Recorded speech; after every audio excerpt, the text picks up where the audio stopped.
Councilmember Keel. Councilmember Kerr. Present. Councilmember Cornett. Present. Councilmember Sullivan. Here. Councilmember Bissett. Present. Mayor Riley. Present. There are 6 members present. Are we recording? Yes. But we don't have closed caption, we don't have captions on.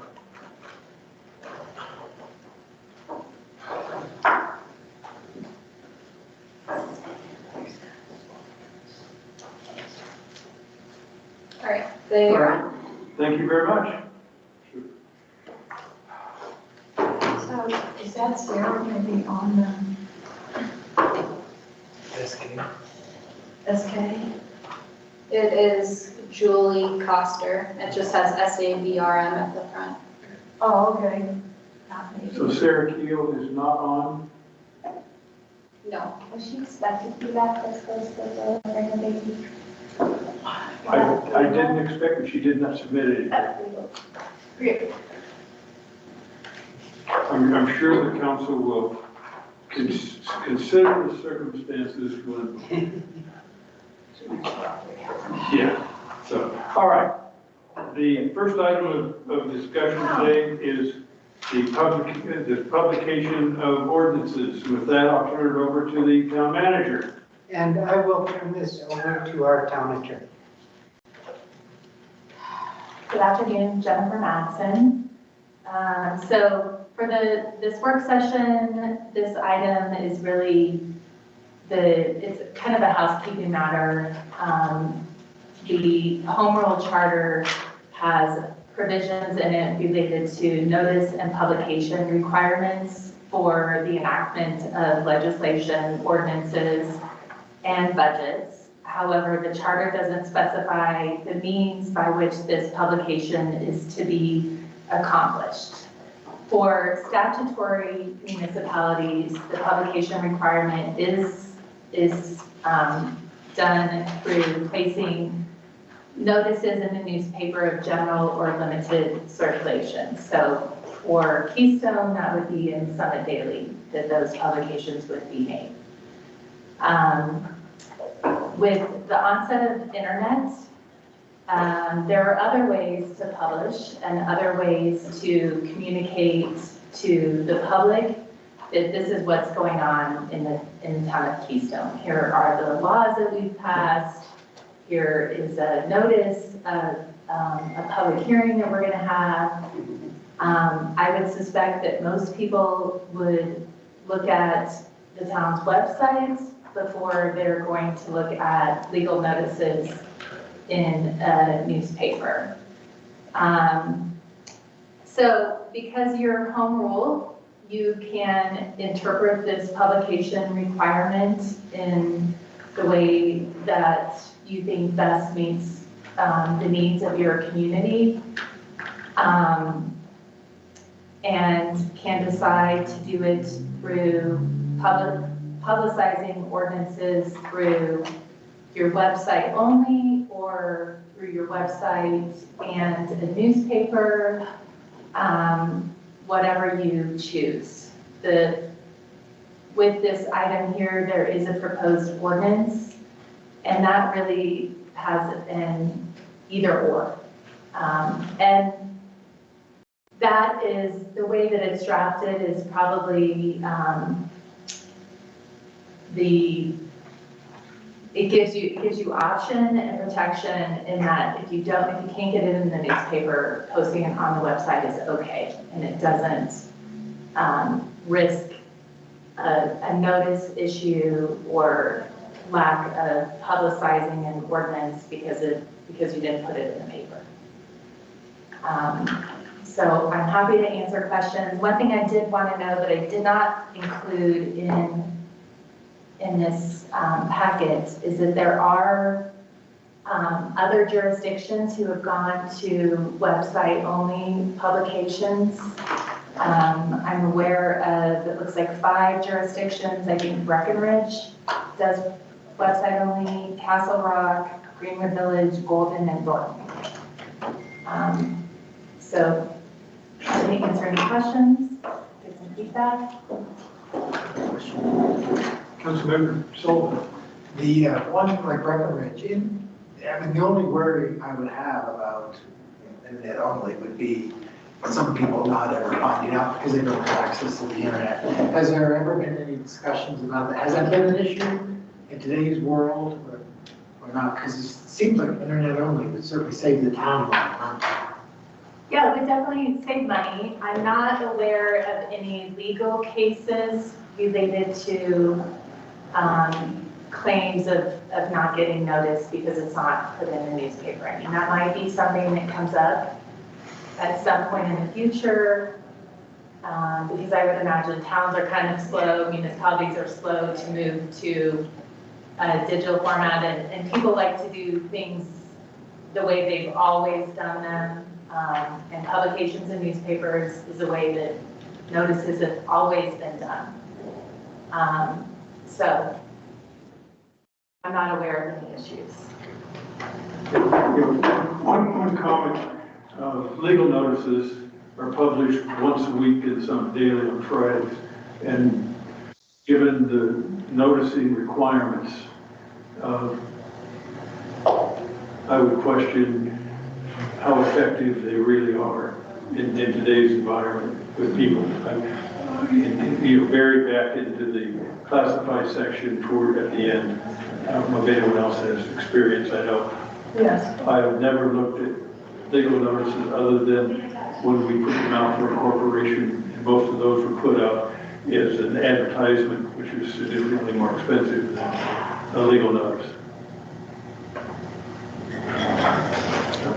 Other thoughts? Councilmember Kerr. So in multiple earlier discussions, we talked about this opportunity to create a text-enabled town government for the 21st century. I think this is an opportunity to declare that that is who we are and follow through. I think it is more equitable to have it on a Keystone town website than have to figure out how to find it. And if you can, to read the fine print in the newspaper. I propose that our intent hasn't changed since we enacted resolution number 10, when we said that at such time that the town has in place a town-operated website, the town will endeavor to make available notices, et cetera, on that town website. So if we continue along those veins, I think that the importance of the notices and our commitment to fiscally responsible government and effective use of staff time are three really good rationalizations to add to what the mayor just said. Councilmember Cormier. In my humble experience, if you've gone that far through the sound theory, the legal notices are just those pages you turn past to get to the classifieds so you can find housing ads.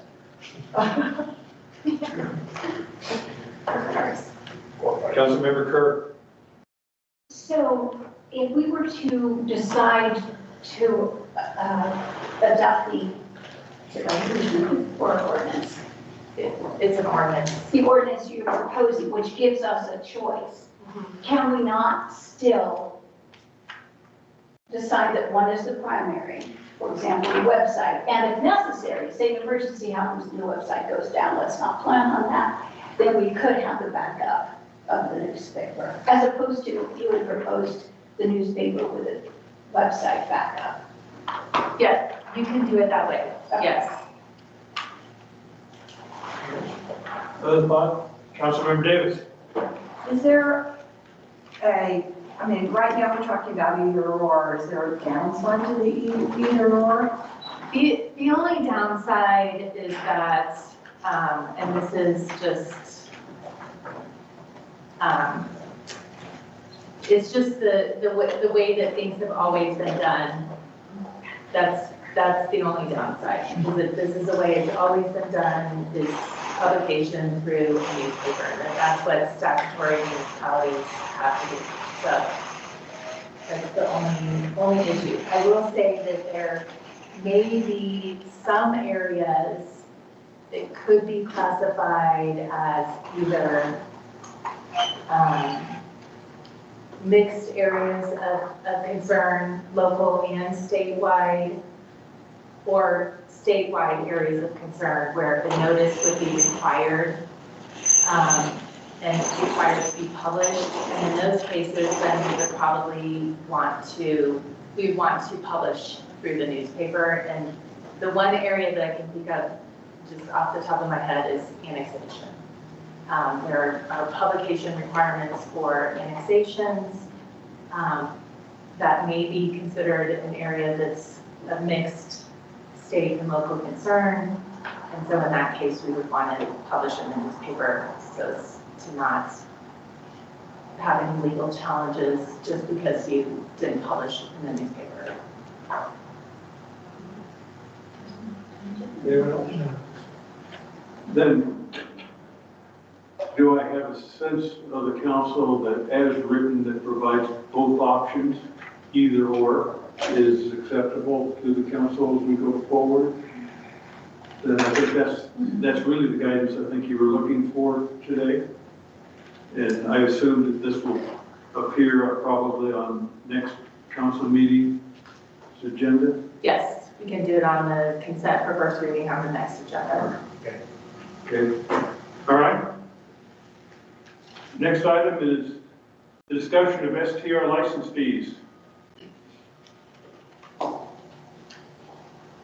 Mr. Town Manager. And I will pass this on to our town clerk, Madeline Stevens. All right, so the staff memo kind of goes over this in broad detail, but we are recommending moving forward with Summit County's existing fee for short-term rental licenses, which would be the same fee for renewals and new licenses, and it's $285. And that's because we don't have current data about what this process is going to look like for us and what type of staff time and resources will go into that. There is some explanation of some of the staff time and software purchases that we're already aware of, but we're basing this off of Summit County's data and then moving forward into the next year to kind of figure out what that looks like in the future. Any discussion or questions?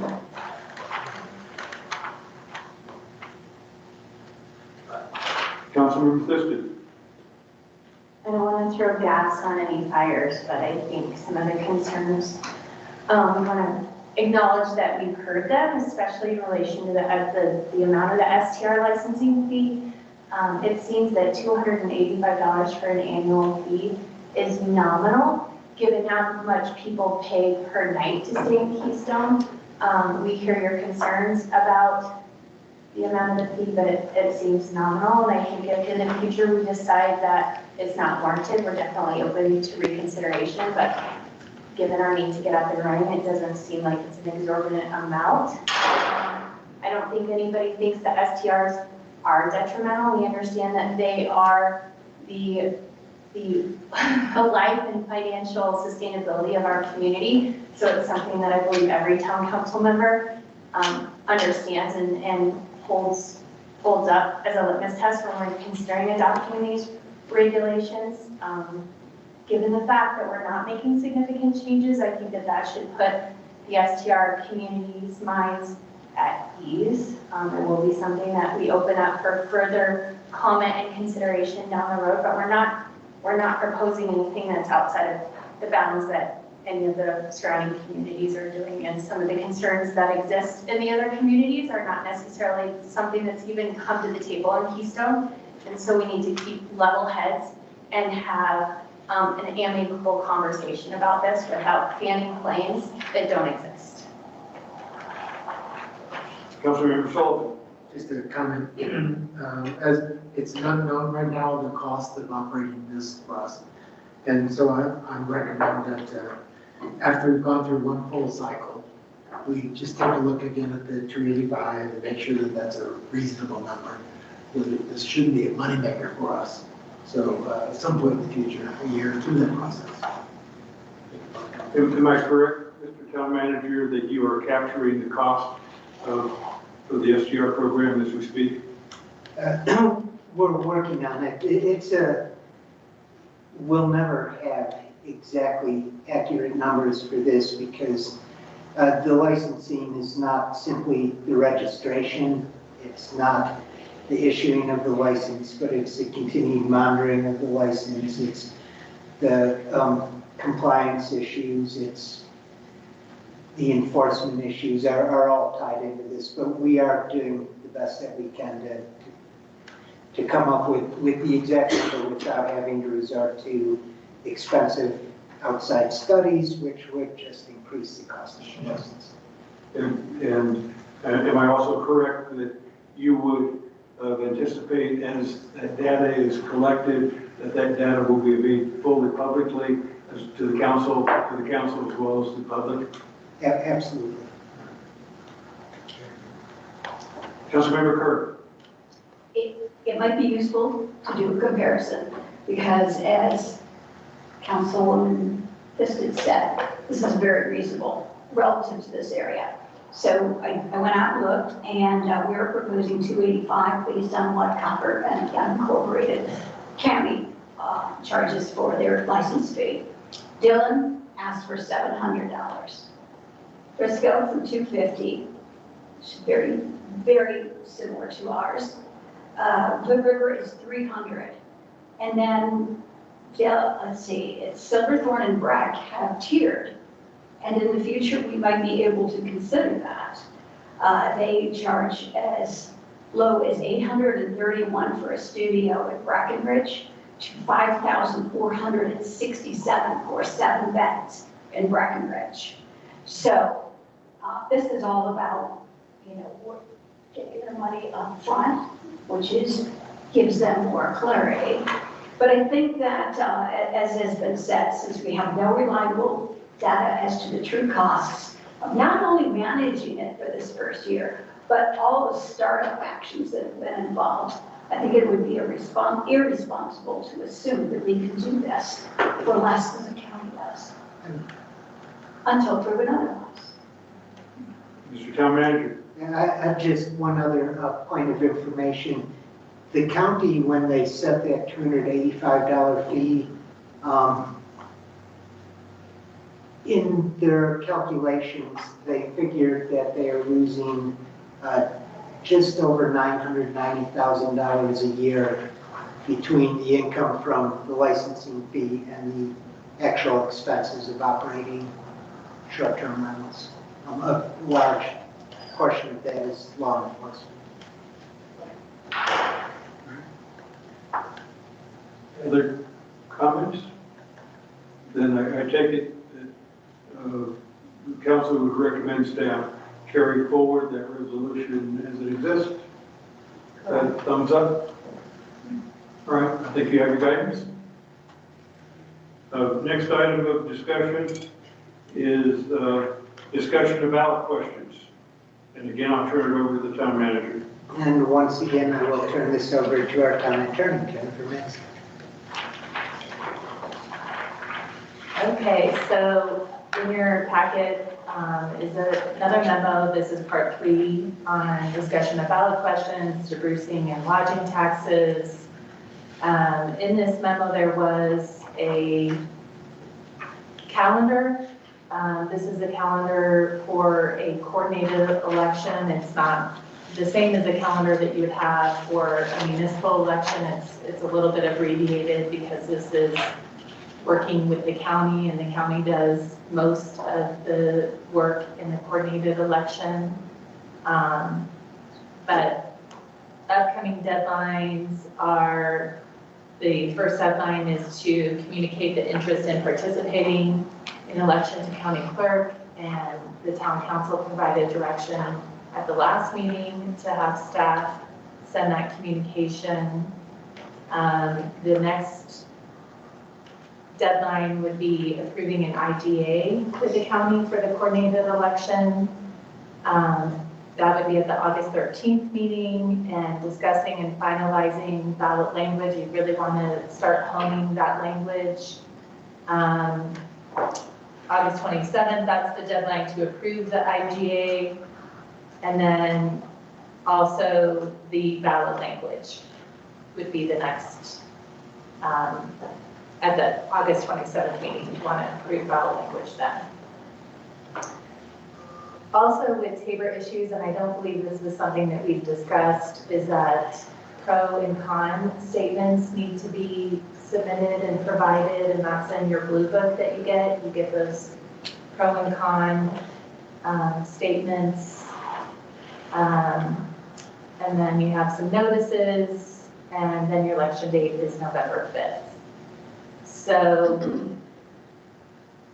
other steps are really just working through the language. If town council is interested in submitting a debrucing question and lodging tax question, we really need to start working on that language.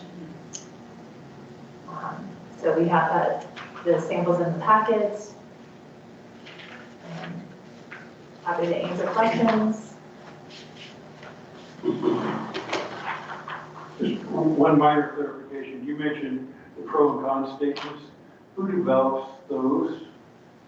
Do we go to the public for input on pros and cons? Is it developed by the council? No, it's individuals put together those statements. Submit them to the clerk, and the clerk is supposed to summarize those and put those then, submit those to the county, and they'll be put in the blue book. Councilmember Kirk.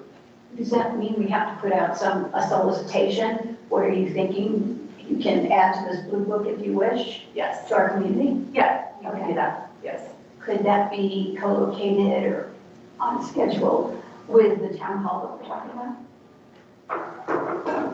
Yes, I mean, you won't have ballot language likely then, but it could be communicated at that time, and there will be a need for that to submit those pro and con. When would that language, that pro-con language need to be ready? Is it when we do the ballot language, or is it that's down the road sometime in September? That is down the road in September. September 20th is the date. Councilmember Fisker. So if we're soliciting community member statements regarding pro and con, is there any assurance that these statements are going to be factual or representative of logical statements of pro and con? Because will we have any say over which ones we approve or whether or not they're just complete falsehoods or accurate? Yeah, you don't have any say as to, you council do not have any say. The clerk reviews them. I would assist the clerk in that review. And you put in factual information. Okay. Sometimes you don't get pro-con statements, or you don't get con statements.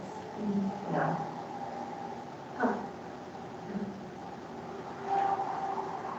Are there any other questions or comments? Councilmember Davis. So what kind of guidance do you need from us at this point? Just whether we want to move forward? Then we've already taken the first step of informing the county. Well, I think as a group, you need to decide if you do want to be asking both questions, and then what you want your questions to look like. In the packet, there are some areas where you have flexibility in terms of, particularly with the lodging tax, there's flexibility for percentage for lodging tax, earmarking. That's the area where you have that flexibility. Debrucing, you have flexibility as well. You can make the draft language is very open-ended, and that's my recommended debrucing language, is not to limit it in any such way. But if you want to limit the debrucing language, you can, to make it be time limited or dollar amount limited. If you want to make it so that excess revenue is directed to a particular source, you could do that. Yeah. And it would be helpful to have that information come out of this discussion. Well, I think you guys all need to start talking about this. Like, you need to start having conversations so that there are at least 4 of you who are in agreement on some ballot language. Councilmember Sol. And my question was, when do we do it? Because I read your recommendations about the openness and the non-earmark, that was your recommendation.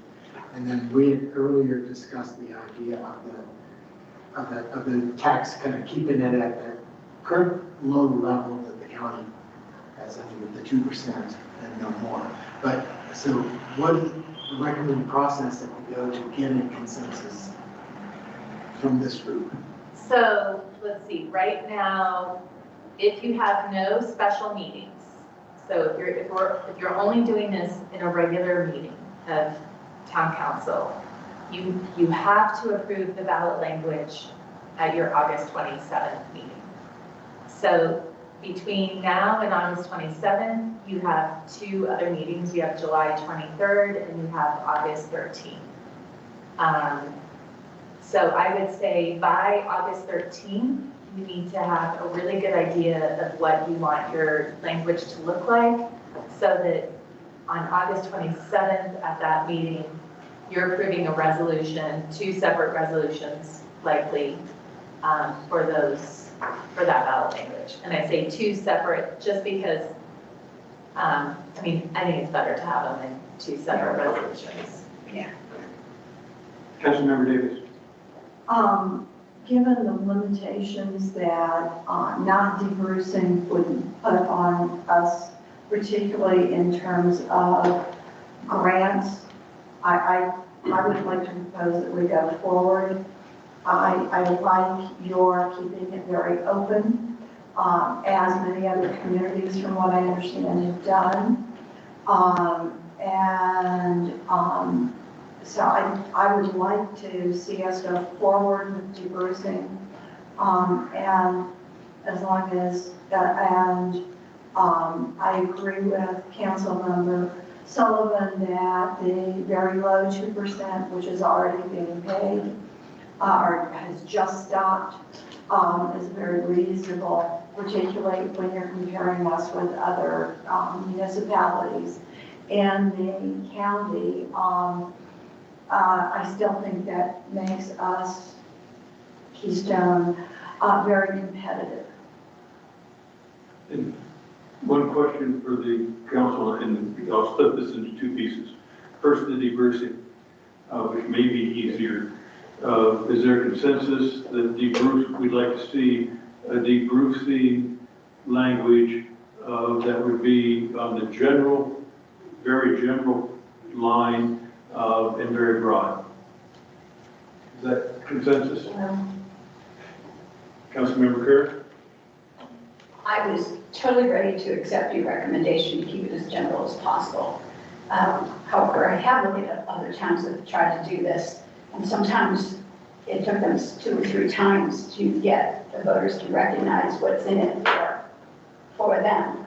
And I think that is good for us to understand that we should identify what we do with that revenue that we're retaining. But I think since you're not asking for language today, this might call for some extended discussion over today and the next time we meet. Councilmember Pfister? In general, when we collect taxes from our taxpayers, as a taxpayer, I'm all for earmarking, and I think we should be more specific in relation to the lodging tax in terms of how we intend to spend it. I think in previous conversations, we've discussed the pros and cons of keeping debrucing more general, and I'm in support of keeping that more general. Councilmember Kerr? And before we proceed, there's one question that really is nagging me. So TABOR requires excess revenue to return to the citizens. That's what the language says everywhere.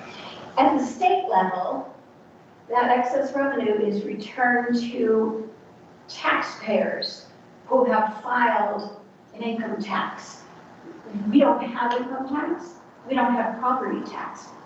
if we were not asked to retain the revenue, which I am in favor of doing, where would the money go to? We'd have to be really creative. I mean, Good question. yeah, I was worried somebody would ask me that question because I don't know how it would be done.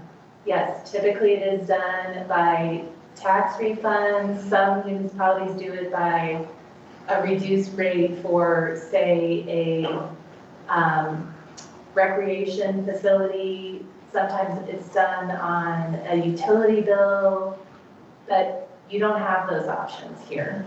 So, you know, would it be come to town hall and pick up your $10 check? Not to mention, that's a real stress on a small staff. So appreciate that. To be fair, I haven't run the numbers, probably not going to. Whereas you just identified how some municipalities return that excess revenue. I am also aware that many, many municipalities have voted in favor of DeBrucing to give their town government the maneuver room that they need. Yes, it definitely provides some flexibility and it takes away administrative burden. So again, I'll ask. Oh, Aaron? I'll ask the question.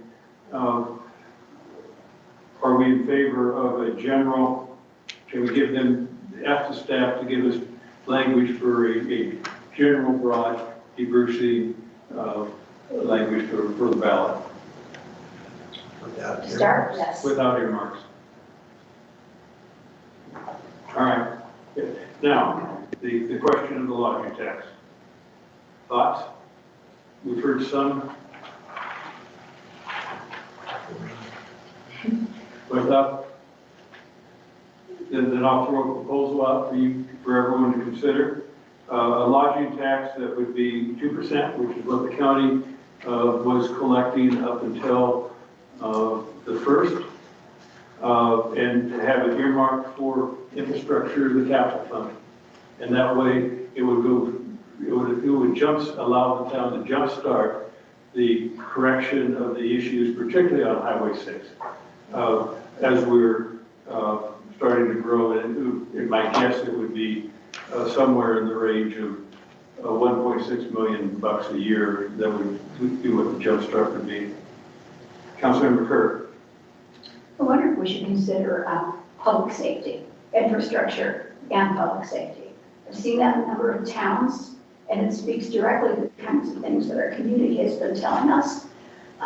We don't know what kind of costs we're going to be facing with the police, so that might give us appropriate room to operate. The thoughts? Councilmember Parmet? I like that idea. I also like maintaining some flexibility in how we might want to. Just general, having some flexibility for our ability to respond to issues and problems that we're trying to address. Yeah, I believe our attorney recommended in the draft that she provided that would be, language could be infrastructure or capital fund or other municipal needs. Wasn't there something like that? Yeah, there is a statement in the draft ballot language that you have your bullet points as to what it could be spent on and any lawful municipal purpose. Councilmember Sullivan? But doesn't that mean there's really no earmarks? Well, so what you're going to do, if this passes, is then you will put in place, you have to put in place an ordinance. And the ordinance is going to it'll say that you're levying the tax, and then it'll lay out how this is done. Who collects the tax, how it's paid, the enforcement of the tax. You could, in your ordinance, put in place funds where the tax is then paid. And each year, as an example, you could decide how you want to distribute that money. do you want 75% to go to your capital improvement fund and 25 to law enforcement?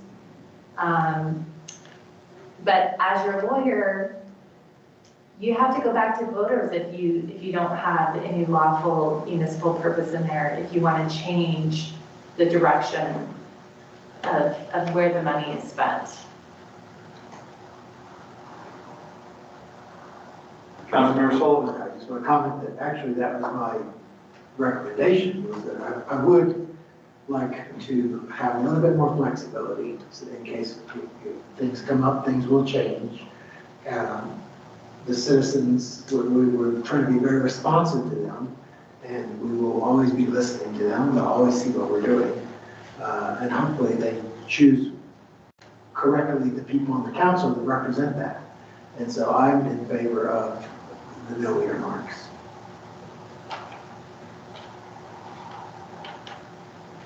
Councilmember Kerr.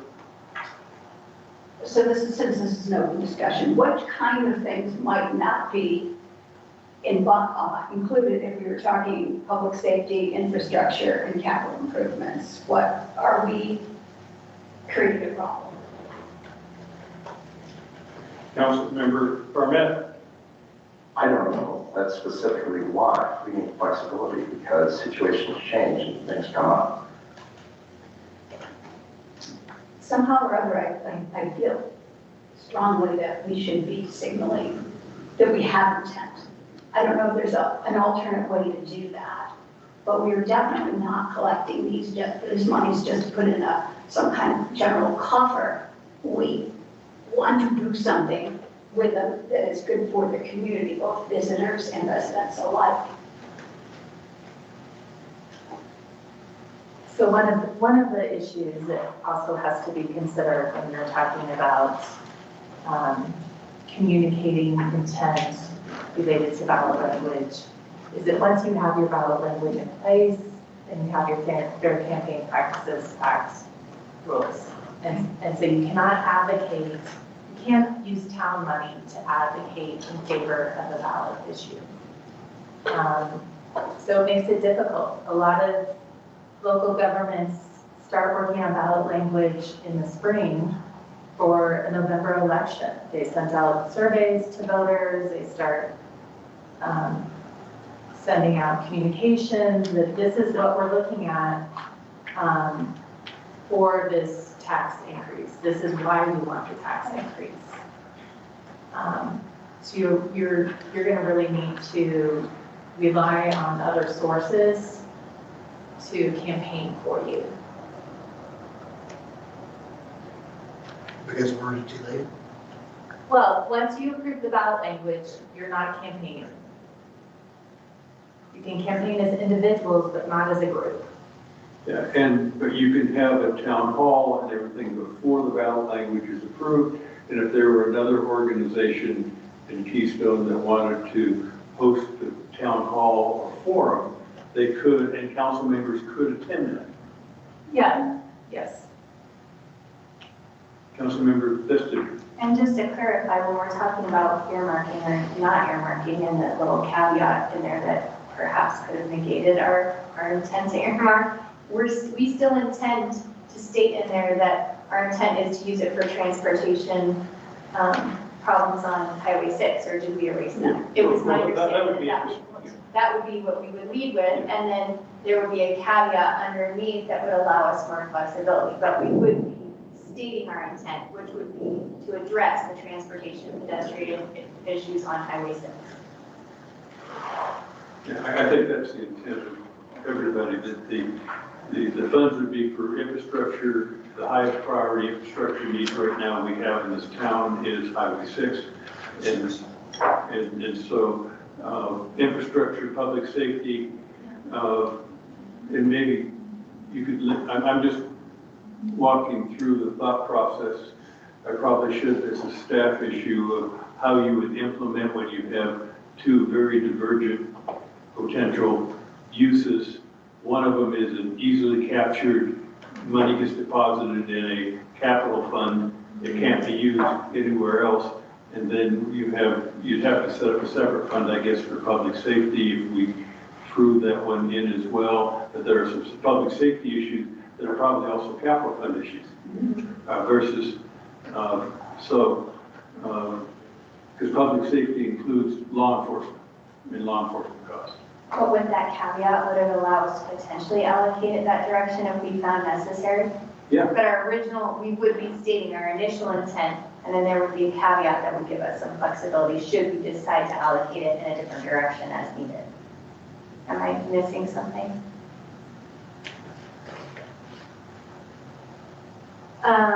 No, I mean, you're not missing anything. It just comes down to what words do you want to use and what's the language that you want to use.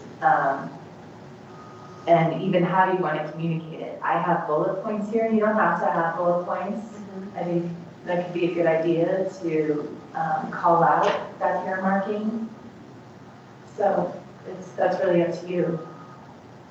I think it's good faith to start with what we just discussed, but leave flexibility with the caveat.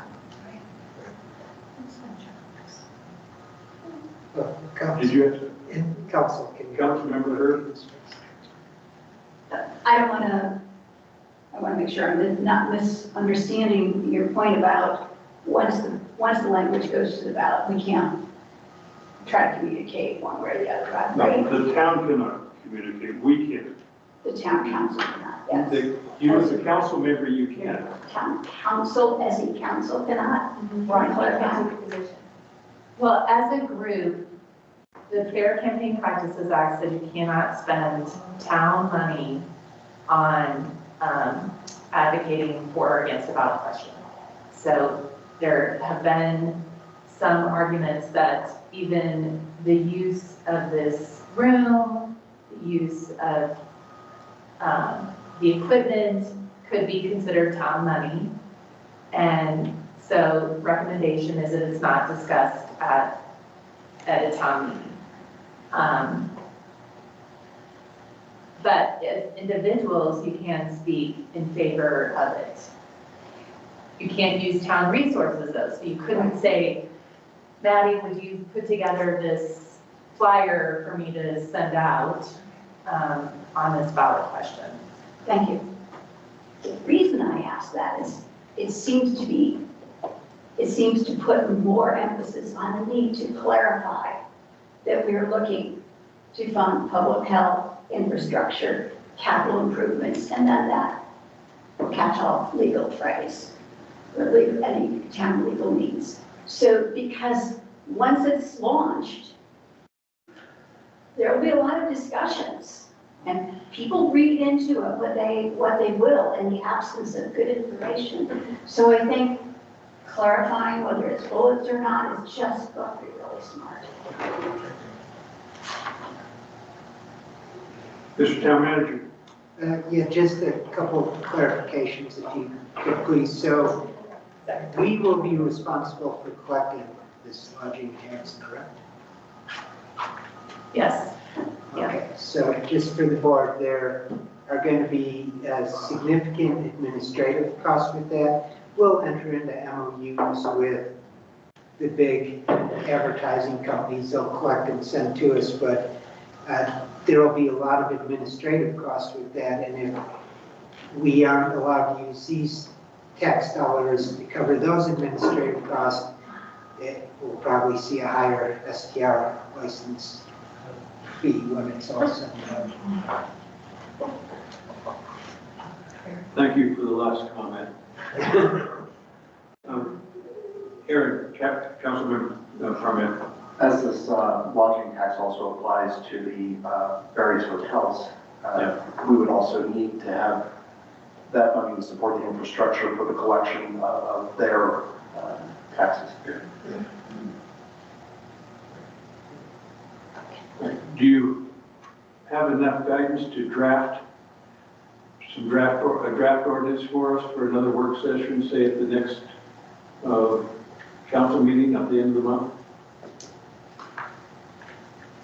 I do, yes. And also just because people may come back to this meeting or people may be listening in the public, there is a page 2 pages that were added to the packet yesterday that have breakdowns of the different neighboring jurisdictions and tax rates for each of those jurisdictions. And then most importantly, the total tax rate on STRs and lodging for those different jurisdictions. So I just wanted to highlight that because it's on in sequential order. Councilmember Kerr. Thanks for bringing our attention to that. I think it's worth talking. So if you're Keystone with a 2%, the total that you would pay as for an STR would be 8.375. And that would be the same as the county encounter. If you go to Dillon, it will be 19.875. At, am I straight? I'm straight. Silverthorne, it's a little over 16. Dillon, it's almost 16. And Breckenridge does have a lower one at 12.275, but you'll recall they have the very high license fees. And we are still proposing something much lower than Breckenridge. And I think those facts are worth sharing with anybody who can. One other question for staff is, as we start down this path, I think it would be important to start gathering community input. What does the council members think about staff going out via the website and through our email system and just simply say the town is considering a lodging tax, a 2% lodging tax, for the purpose that you'd be putting in now and soliciting feedback from them, maybe some sort of survey that could go out to that, whether it be through SurveyMonkey or something to get a sense. I think that would put us in a real good position before the town hall to get a sense. I agree, that's a wonderful idea. I have a question for council though. How and when do you want to do the town hall? Would you like to do the town hall, say, as one of the workshop meetings at our upcoming meetings? Would you like a separate town hall?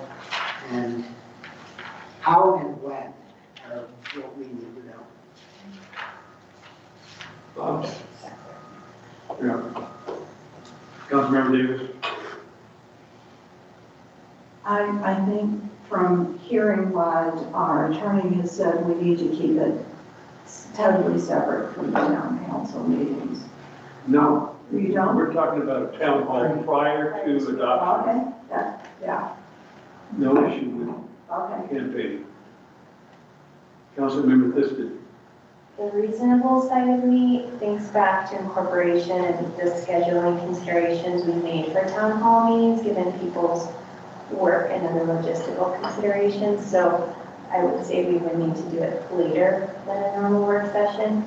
The selfish side of me says during a work session, but I would defer to what the community needs, which would be a separate later town hall. Yeah, I think our history incorporation was 5:30, 6 o'clock, 5:30 earliest start, 6 o'clock probably is the time you could start.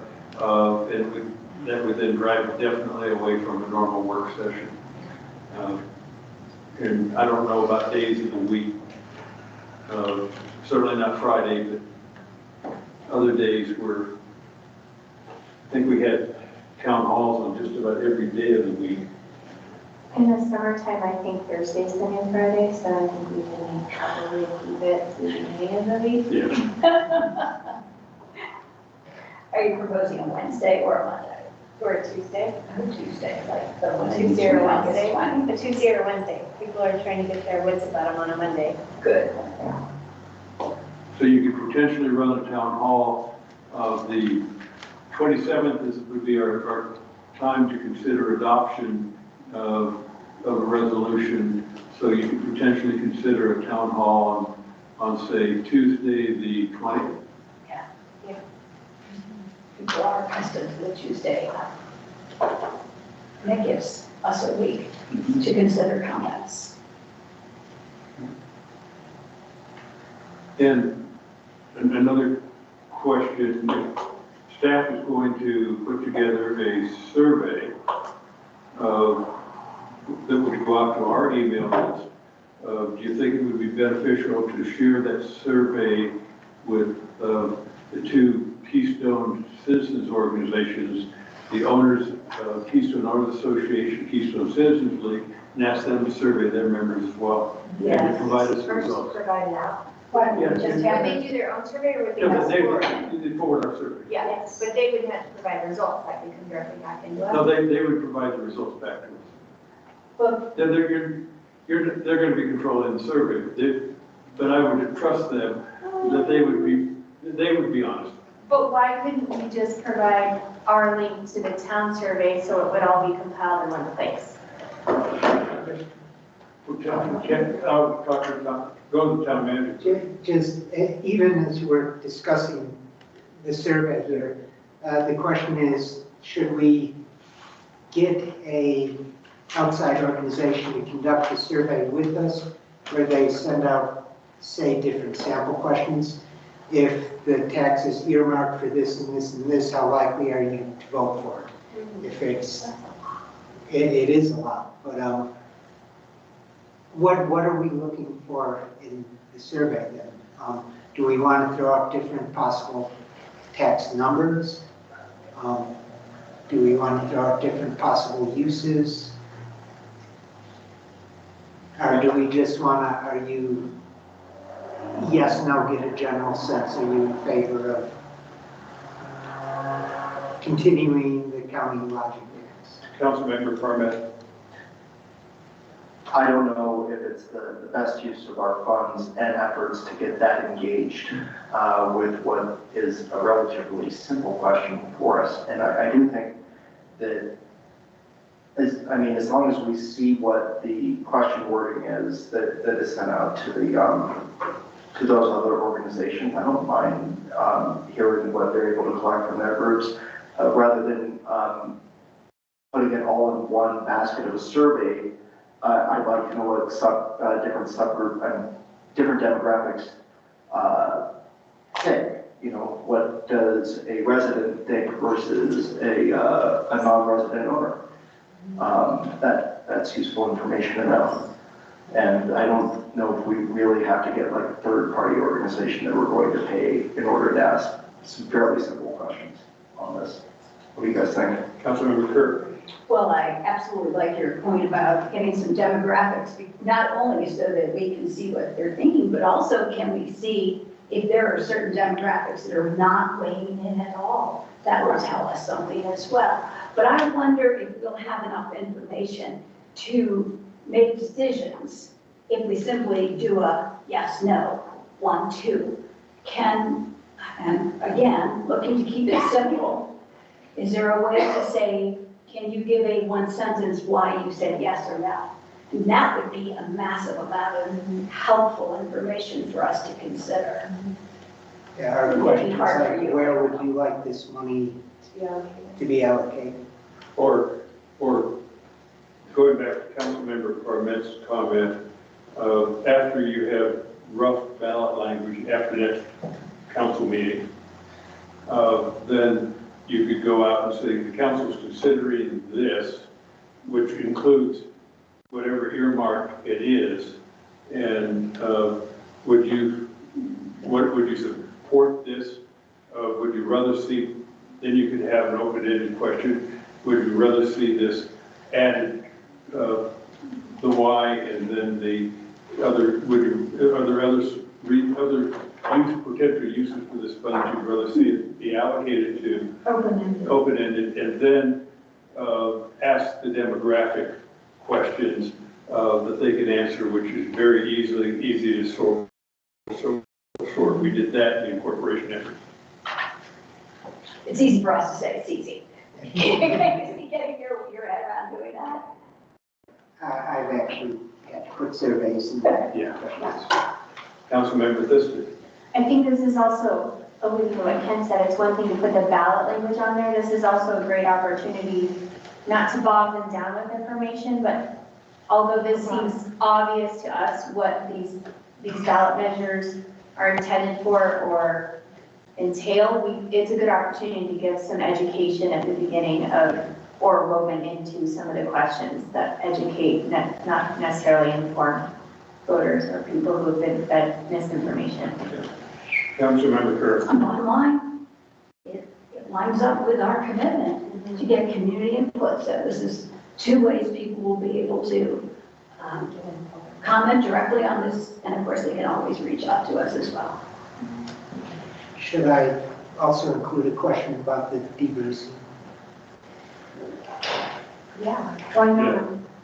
I mean, this is a good educational tool, I think, so we should include it. I mean, there are lots of misconceptions. For people who have been in Colorado since the beginning of time, we understand the conversation, but there are people from out of state that think this is a crazy conversation, and it's really hard and convoluted to understand. We can educate without advocating. Yeah. And we can ask those yes, no questions, because that's very easy to quantify when you're doing analysis, particularly if you want to do subgroup analyses on different demographic groups. And then you can also have the optional comment field so you can get a deeper understanding. Councilmember Sullivan. A question, are we in the survey giving the council's thoughts and recommendations at this point? Or is this just open-ended? What's your view? What's the view? I think by virtue of the fact that we're proposing the survey and putting it on the ballot probably suggests what the council preference is, but I would lean towards being as factual as possible so we don't lose credibility, because I mean, it really is a no-brainer. You don't want to go out, what's your opinion? We've already decided, but yeah, this. Yeah, that is not, just facts. Do you agree? Do I agree? You know,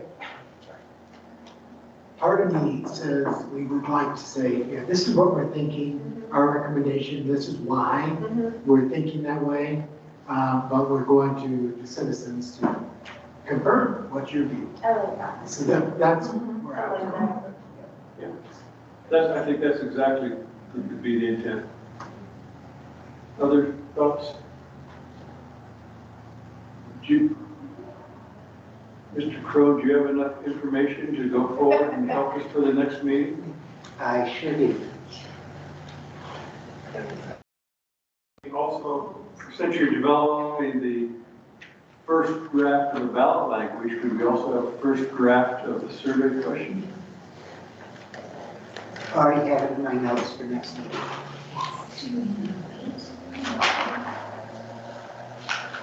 We'd have to have another meeting.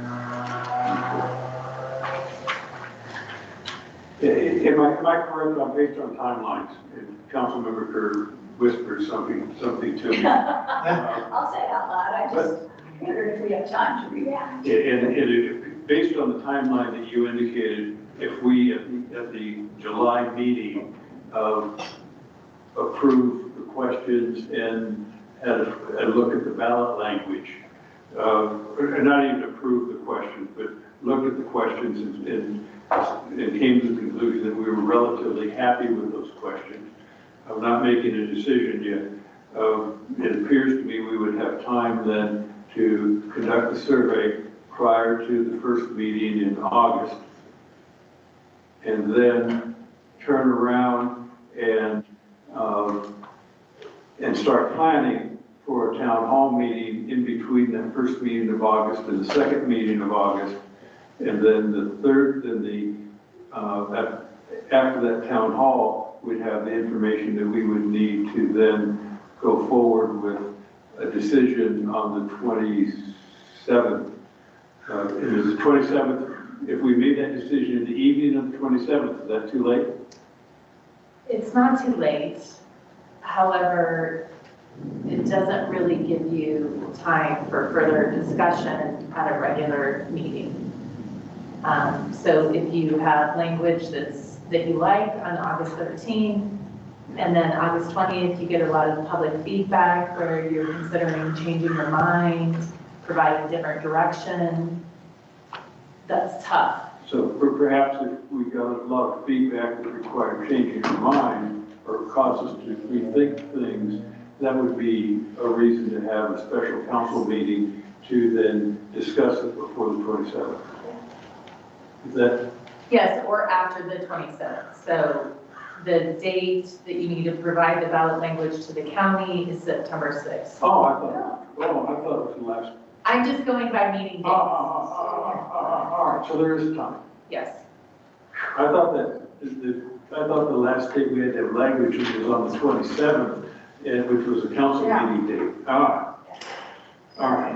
And let me just touch base with Ms. Silu as far as if you've heard from the county any other dates.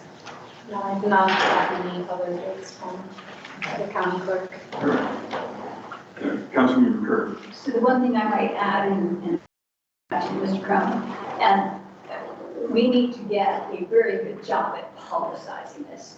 You've seen how difficult it is, even after we close the job announcement, people come in after the fact because they finally hear about it. So I think there'll be, assuming you did this tomorrow, which I think will need, should be time to think, that gives us 3 weeks.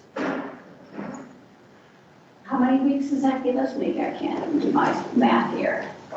Our next meeting is in 2 weeks, and the next meeting after that was in 3. So would we want that feedback by the town hall meeting? Oh, yeah. No later than that, Yeah, right? yeah, Okay. I would Just expect, so I would for expect, consideration. I would expect that feedback to occur 3 weeks, by 3 weeks of the next council meeting, which would put us on the 13th of August. Can do. Can do, and that's a meeting date, so we can discuss it here. And would that be put on Facebook and Nextdoor and all the usual suspects of social media links notifying people that there is a survey from the county? I would have to discuss that with our town attorney. You could do that. Okay, yeah. And we can do that. But Is it a little bit more credibility? yes. Yes. All right. Okay. And if you'd like, I would be more than happy to have discussions with the Owners Association and the Citizens League about the concept of would they be willing to send out our survey with the responses coming directly back to us, so it would be all come back in one survey. Yes. Not that I don't trust them, I just think it needs to be changed.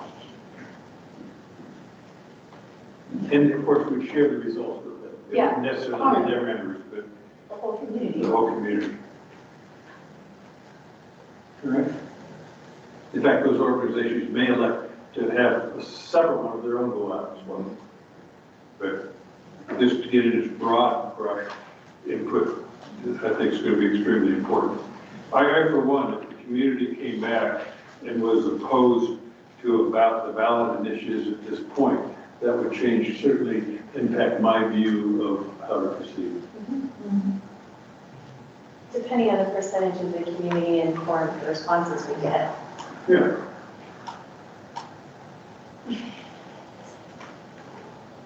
Having experience with some informal surveys, you get a pretty good sense. I like that we're going to have it broken down by demographic. Well, Absolutely. That was pretty, Crucial. that was crucial in all the corporation stuff. Yeah. You can slice and dice that really a lot of ways. Yeah. It gives you a lot of information. Other thoughts? Have everything you need, Mr. Crum? I should. All right. Let's move on to a discussion of traffic code. I am going to pass this one on to our town attorney, and if you don't mind, I'm going to take 30 seconds to run out and roll up my car with this. All right. Okay, so this item is another part, this is a part 2, not part 3, discussion on the model traffic code. The last time we talked about the model traffic code, and there was a high overview of what the model traffic code is. There were questions on noise regulations and photo speed bans. And so this information that's provided gives more detail on the different noise regulations, and the automated vehicle identification system, which is that photo speed ban. So for noise regulations, you can enforce noise regulations through the provisions in the model traffic code that already exist. And you can also adopt additional noise regulations related to vehicles. So with Dylan and CDOT have regulated Jake brakes on Highway 6. A Jake brake is that it's a compression release on the engine, and it has makes a noise. I don't know how to describe it, but I think you all know it's kind of the loud thumping noise. Loud rapid rumbling is what I have in the memo.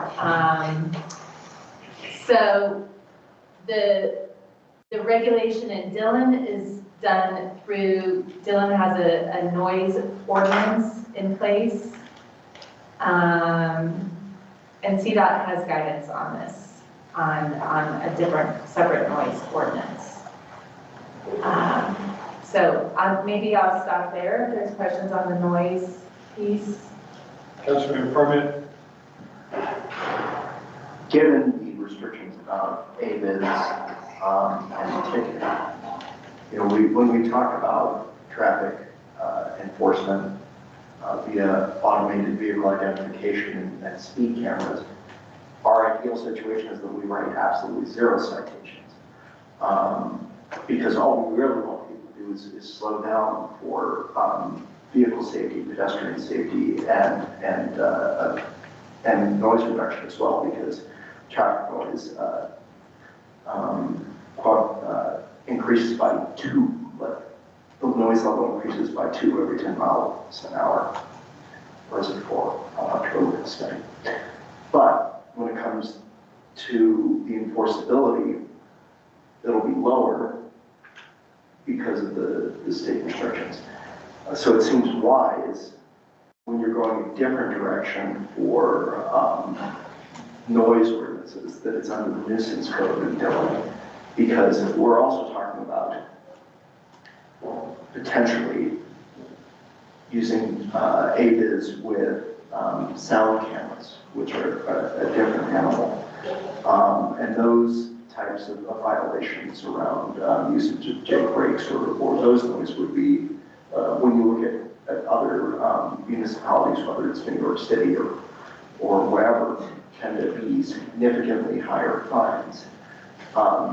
So my question in all of that premise is, by having a noise camera that is using AVIS to enforce a nuisance violation or a noise code as opposed to a traffic violation, is the fee level and collection restrictions, those are moved from using the AVIS for that specific role? So we probably have to put together our own code language for a vehicle identification system for noise, and not use what's been implemented by the state. That's the information that's provided in the packet is related to the state has adopted this in their model traffic code. So you'd have to put something else in place specific for the town of Keystone. It would be unique to Keystone, and you would do it. You'd likely need to find a contractor to do it with. So yeah, you could do it.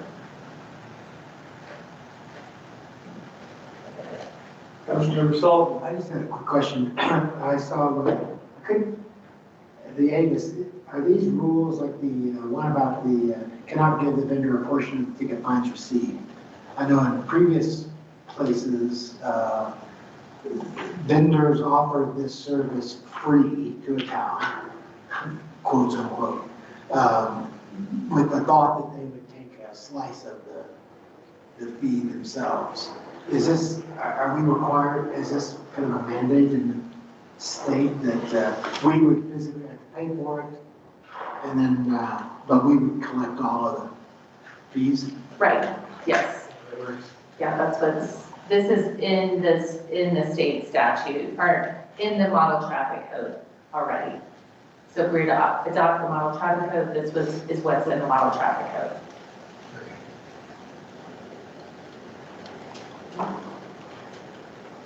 Comments?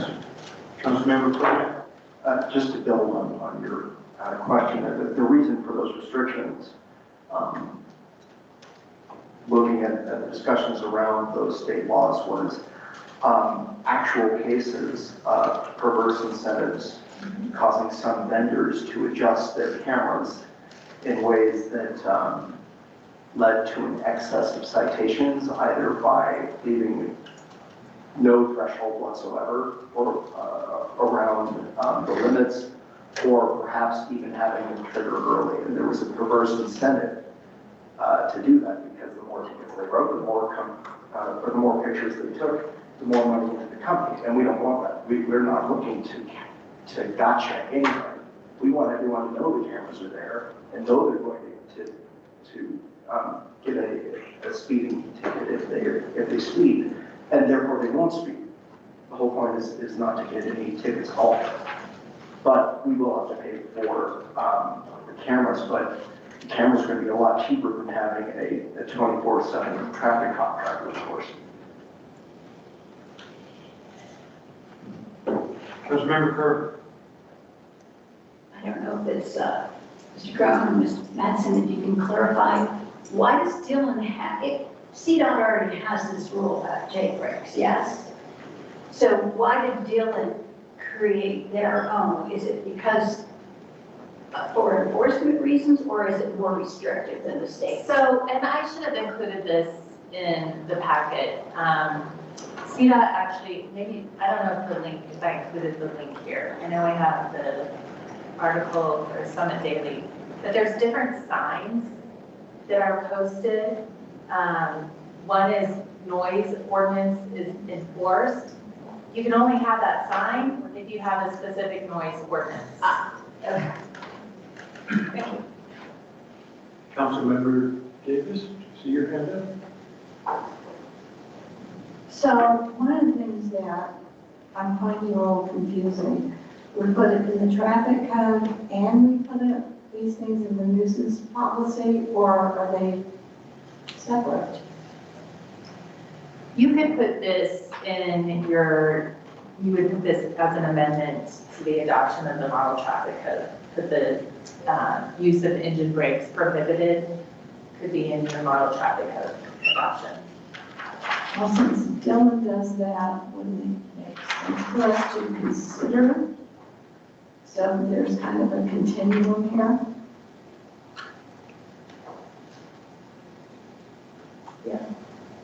Councilmember Corbett?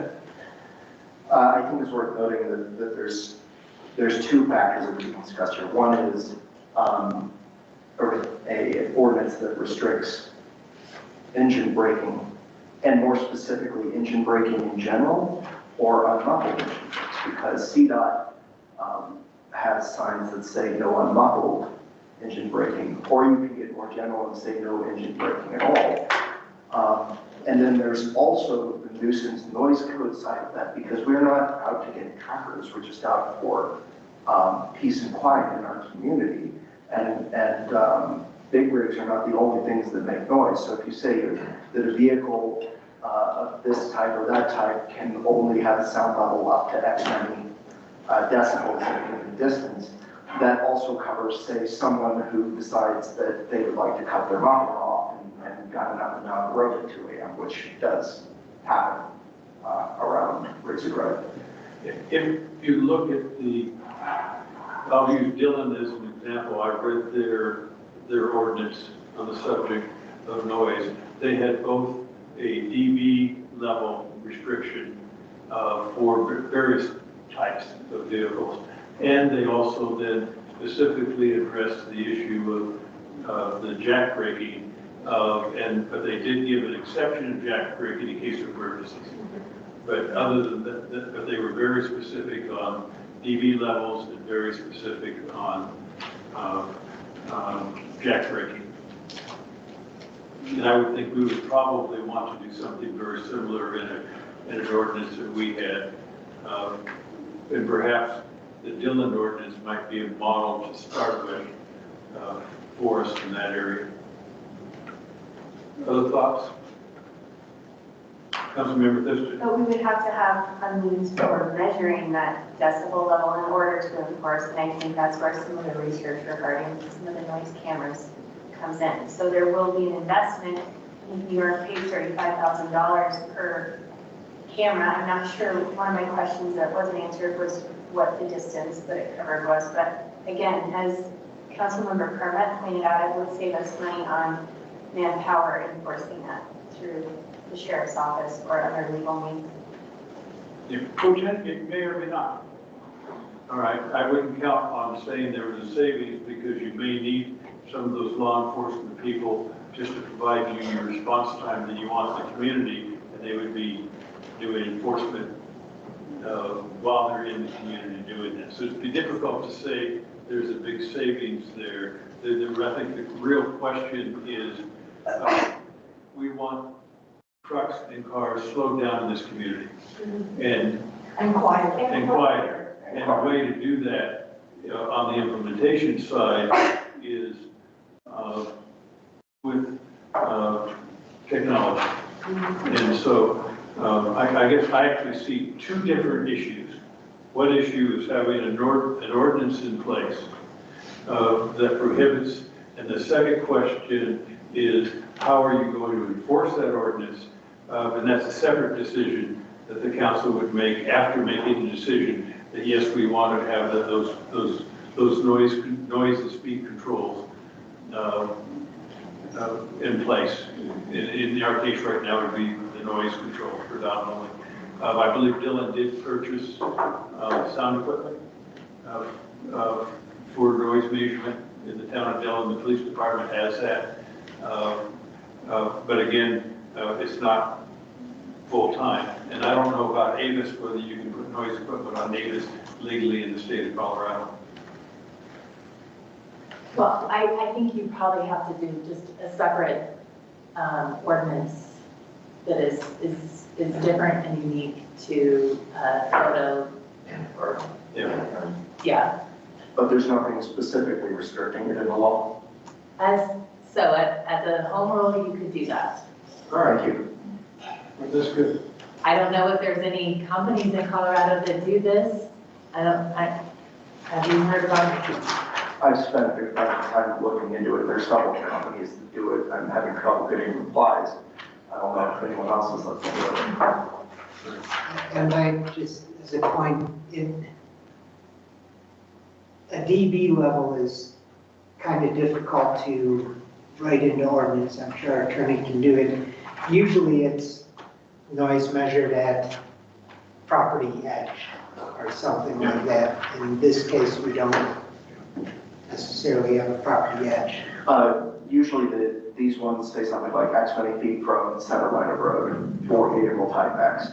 DB level can not be above Y. So you can do it that way with measured one, or you can, if someone has their J brakes on and you forbid all J brake use, then a simple case of that being heard by an officer could be. But the camera systems with the AVIS are generally set for sound thresholds, which is more universal, not so J brakes above that threshold, but also other vehicles. And I agree with the mayor's outlook that we absolutely still want law enforcement around for many reasons. Yeah. And what we buy, if we're going to spend money on these camera systems, is vastly more effective enforcement by not fully committing our public safety officers to just trying to keep these nuisance and safety things in one small realm, because they have a big and broad and complex and variable job. And if, particularly when you're looking at trucks, where it's a lot of people running the same routes working with the same companies, messaging coming from those companies. There's a community in the trucking world and they talk to each other. If it's known that if you get loud in Keystone, you're going to get a ticket, then people don't want that. And they're going to help keep our community peaceful. They won't have any tickets, and that's good for everybody. Yeah, and that, by the way, is experience that Blue River had over on Highway 9, is when enforcement was in place, magically everyone was within limits, because all the truckers on the road communicate with each other during the day. And once they find out it's in place, they all slow down. It also appeared that the Truckers Association, their lobbying group and professional group, also can be a help in this work, in the communications of it as well, and would be what we would want to do. And that may have a large calming effect as well as we go forward. But again, the first step is probably get an ordinance in place. And then the second step is a proposal by the town staff of how we would enforce that ordinance. Is that the logical approach, Mr. Town Manager? That makes perfect sense. Although, we definitely have to have some sort of plan on how we're going to enforce it before we. Yeah. Right. Yeah, but I think the approach for enforcement you're hearing from Councilmember Carmet and Councilmember Liston is a general approach. Yeah, that all should work. So the plan now is get the ordinance and get the plan, knowing that there are enforcement opportunities.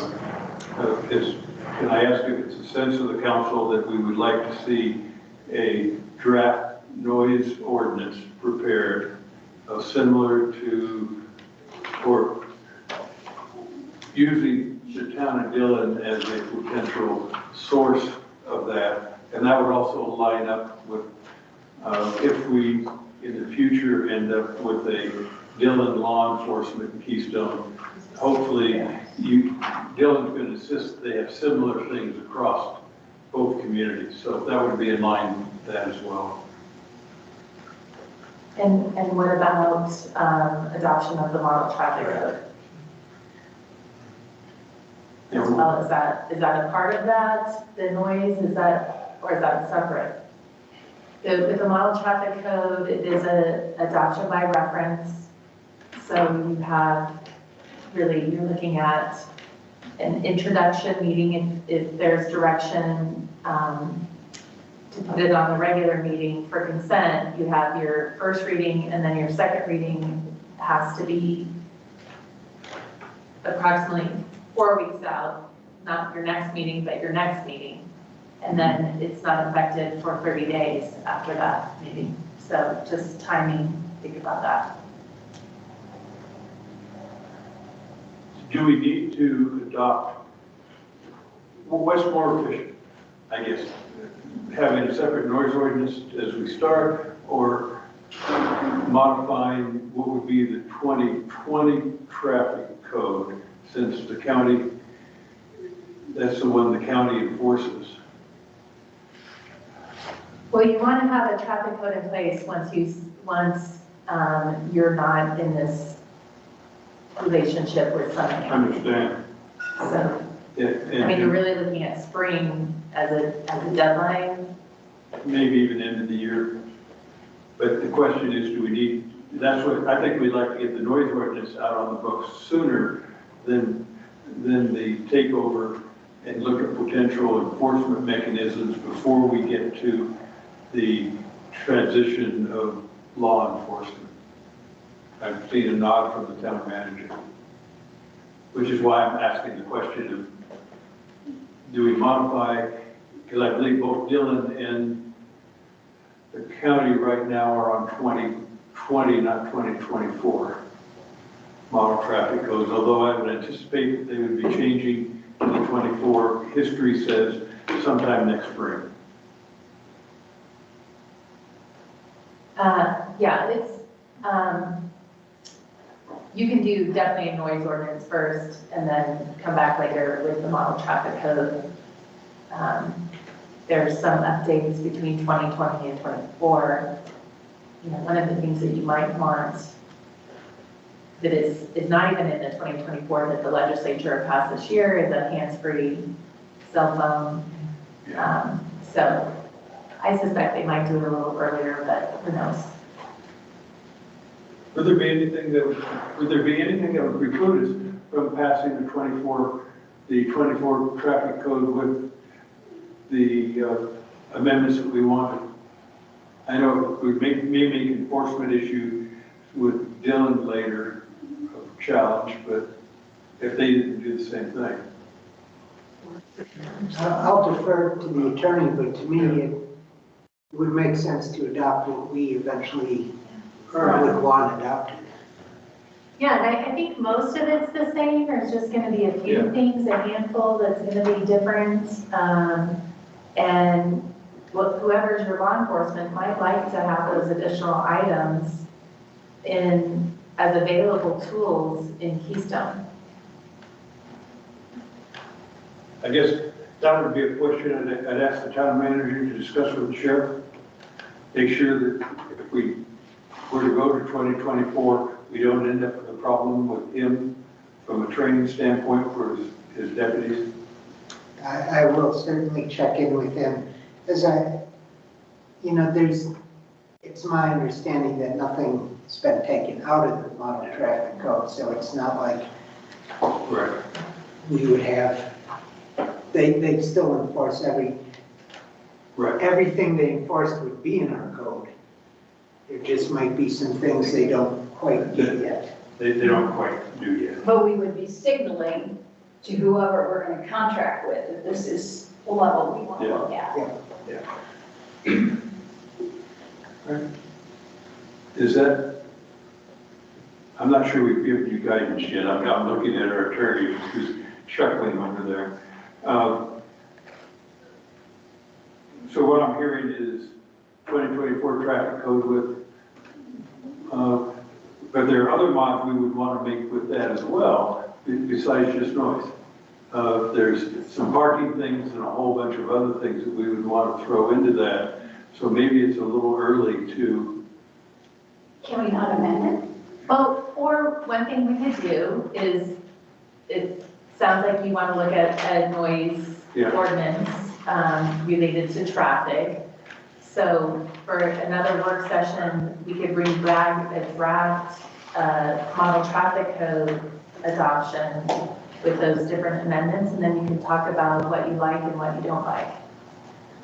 Because if you look at some of the things that are out there, you have things like dogs under owner control. Well, that wouldn't be model traffic. That'd be nuisance. Never mind. Most of these I'm thinking of, other than parking on town roads. Yeah. Would you probably want to incorporate a parking ban on town roads? Yeah, parking is a big change typically for an amendment in your model traffic code with specific regulations you want related to parking.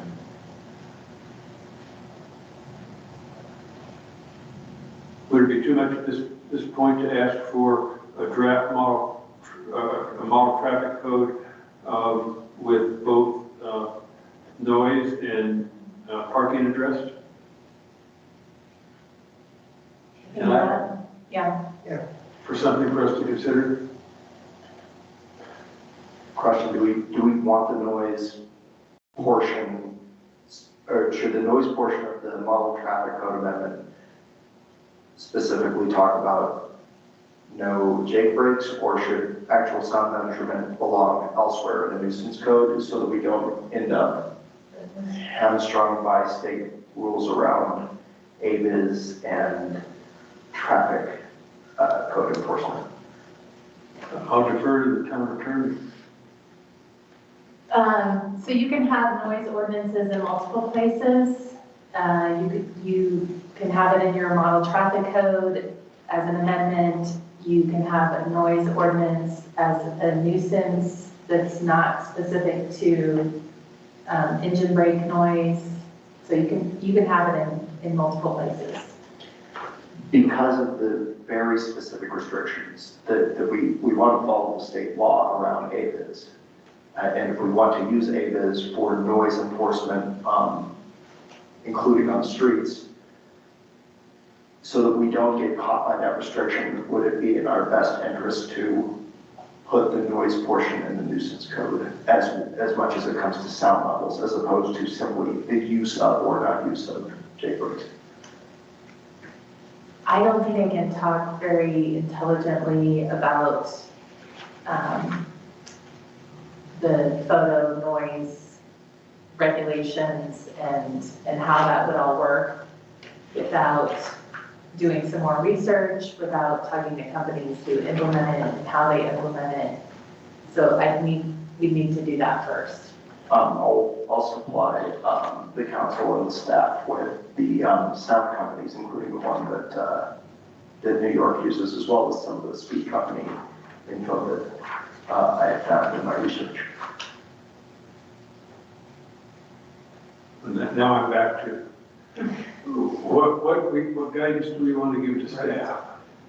Do you have any suggestions, Councilmember Sullivan? You've been quiet. I do think that we should go with a noise ordinance up front, because I'm bigger picture now back to what we talked about 2 weeks ago, showing movement. So this is a key issue. I want to see our council doing something. And I think there's probably a lot of other things we should be thinking about too, more broadly. So I would like the noise ordinance, but it's back to the broader, I guess, the issue of the traffic code. I'd like kind of defer to our discussion with the county, make sure that we're consistent with them. If we're consistent with, we should be consistent with them now. We run with the 2020, or was it 2022 version, knowing that they'll probably go to 24 and we will too at that time. So that's my view, is that we should go with the noise ordinance sooner than later, use some of the research as suggested, but that's my thought. So what I'm hearing is potentially deferring adopting the 2024 model traffic code right now and going predominantly with the noise ordinance. Does that still put us in good stead with CDOT? Yeah, if you do, so CDOT has 2 signs. One is a noise ordinance and then one is no engine brakes, or I can't remember what the signs are, but. No noise ordinance enforced and no engine braking. Those are the 2 signs. And right now, so it sounds like we need to do both the model code and the however, I believe the 2020 code, which we adopted by reference, includes the county's prohibition of jack braking. Yeah, it should include that provision on the mufflers. So it sounds like the ordinance is really what we need to do in the near term, and I would ask staff to investigate and make sure that the county, the 2020 model traffic code that we have adopted already includes the jack braking and meets the CDOT requirements, and then we can simply deal with the noise ordinance. Is that acceptable to the council? If I may ask one question of our attorney quick, does the 2020 code still allow us to use AVIS under the statutory? I don't think the 2020 code has the AVIS rules in it. That was, I think, a 2023 General Assembly provision. So just for council here, if we adopt the 2020, we can't. But we've already adopted. Well, if we officially adopt it as if we codify it through our ordinances, we couldn't get AVIS put in until we adopted the 2024. Well, it exists today for the town, as I understand it, because we've adopted it by reference. So what the real question is at the point, what you're saying is, before we could use AVIS, we'd have to adopt the 2024 traffic code. Correct, and AVIS, we're not looking for the sheriff's department to help with the enforcement if we put an AVIS system in, so it doesn't matter if that's excessive beyond what the sheriff's department is enforcing. think what the town manager is suggesting is why not just go to 2024, particularly for some of the enforcement issues that are disparate between 2020 and 2024. We're going to be handling the enforcement of through these automated camera systems, so the problem is moved. Is that accurate? That's much better said than I could say. I think that's a great idea. I would add that as we draft this, if we want to be seen as taking rapid action, there was the question of, is engine braking restricted under 2020? If yes, then we could immediately ask CDOT for signage. Because it's going to take them a while to get signs in, so the sooner we ask, the better, because you know what happens is, you know, if you get within about 3 months of winter, there are like no more signs.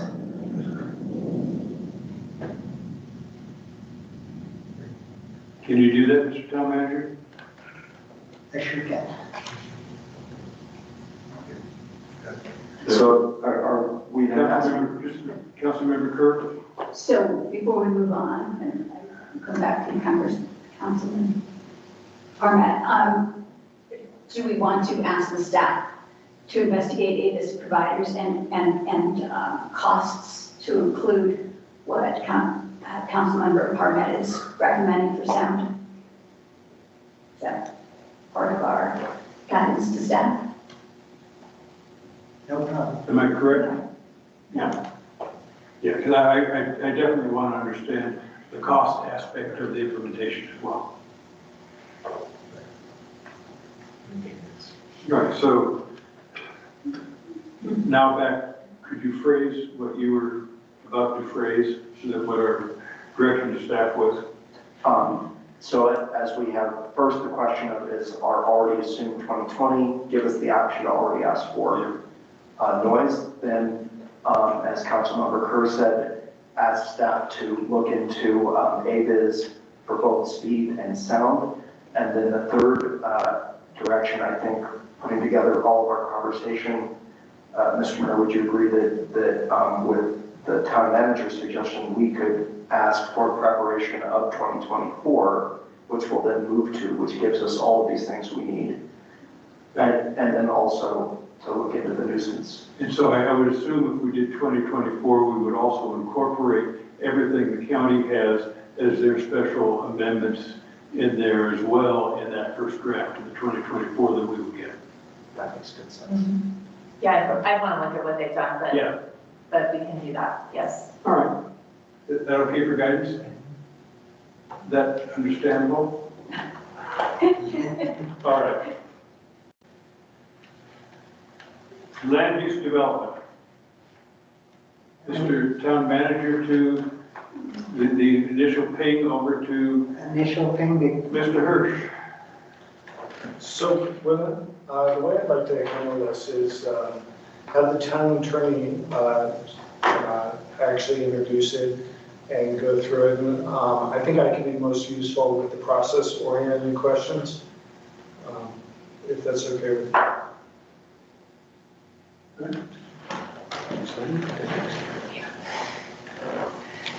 So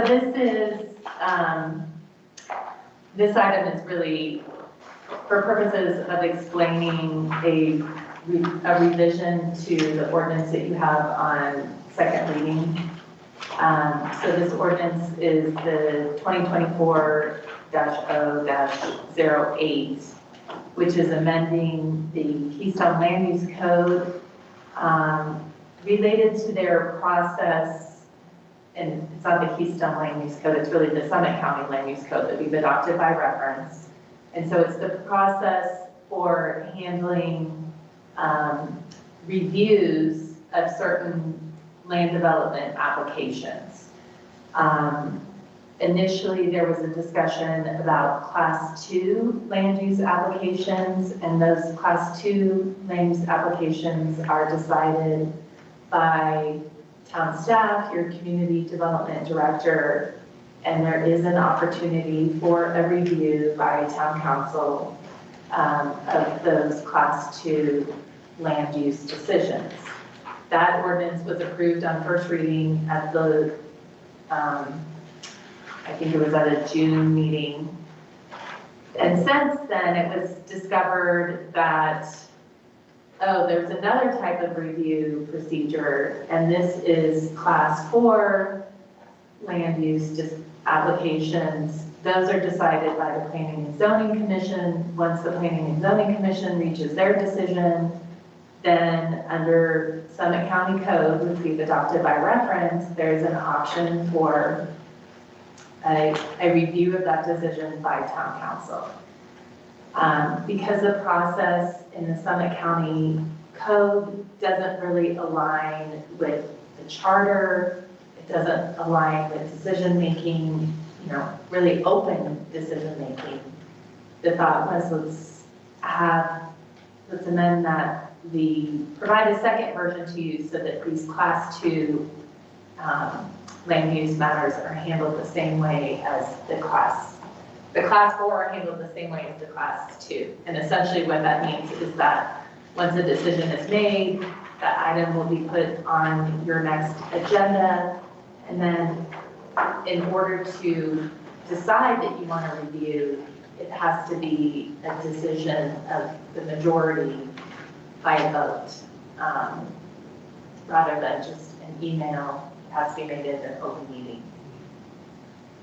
So that's really why there's that version 2 that's in the meeting, on the regular meeting tonight, is to include those class 4 development applications that the Planning and Zoning Commission decides. Any questions? Councilmember Sullivan, Quickly, we had an item come up, a couple of weeks ago, and timing was an issue. Because of the timing, whether we call up something or not, because of the 2 weeks that we have. Is this going to help us with the timing, so we're not going to violate any of the requirements that we're committing to the community? It does, because it means that there's essentially a 21-day period from after the decision is made, that the decision is not effective. It gives 21 days for that to take place. any other questions? Any concerns? Mr. Hirsch?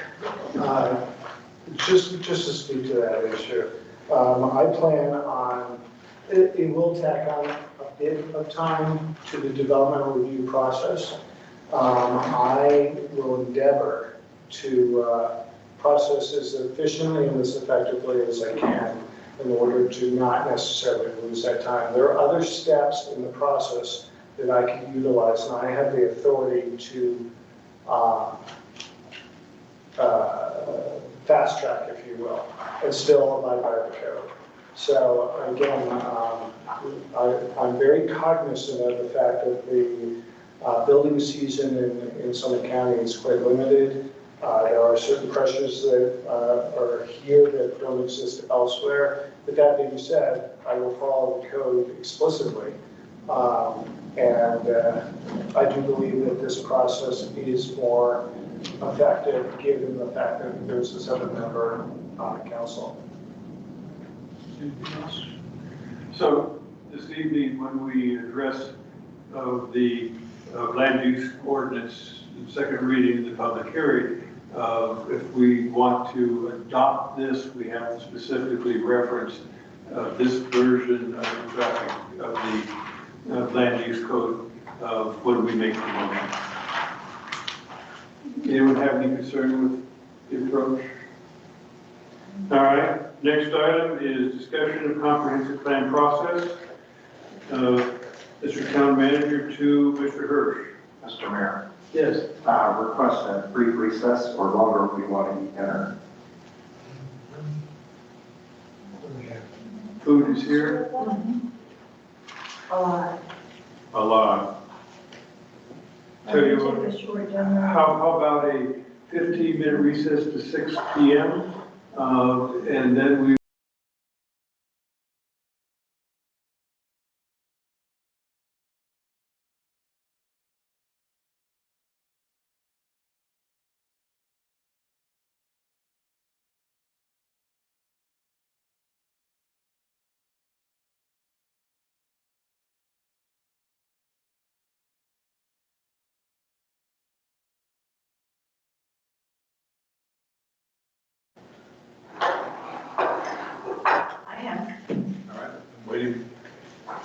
we're good. All right, we're back online.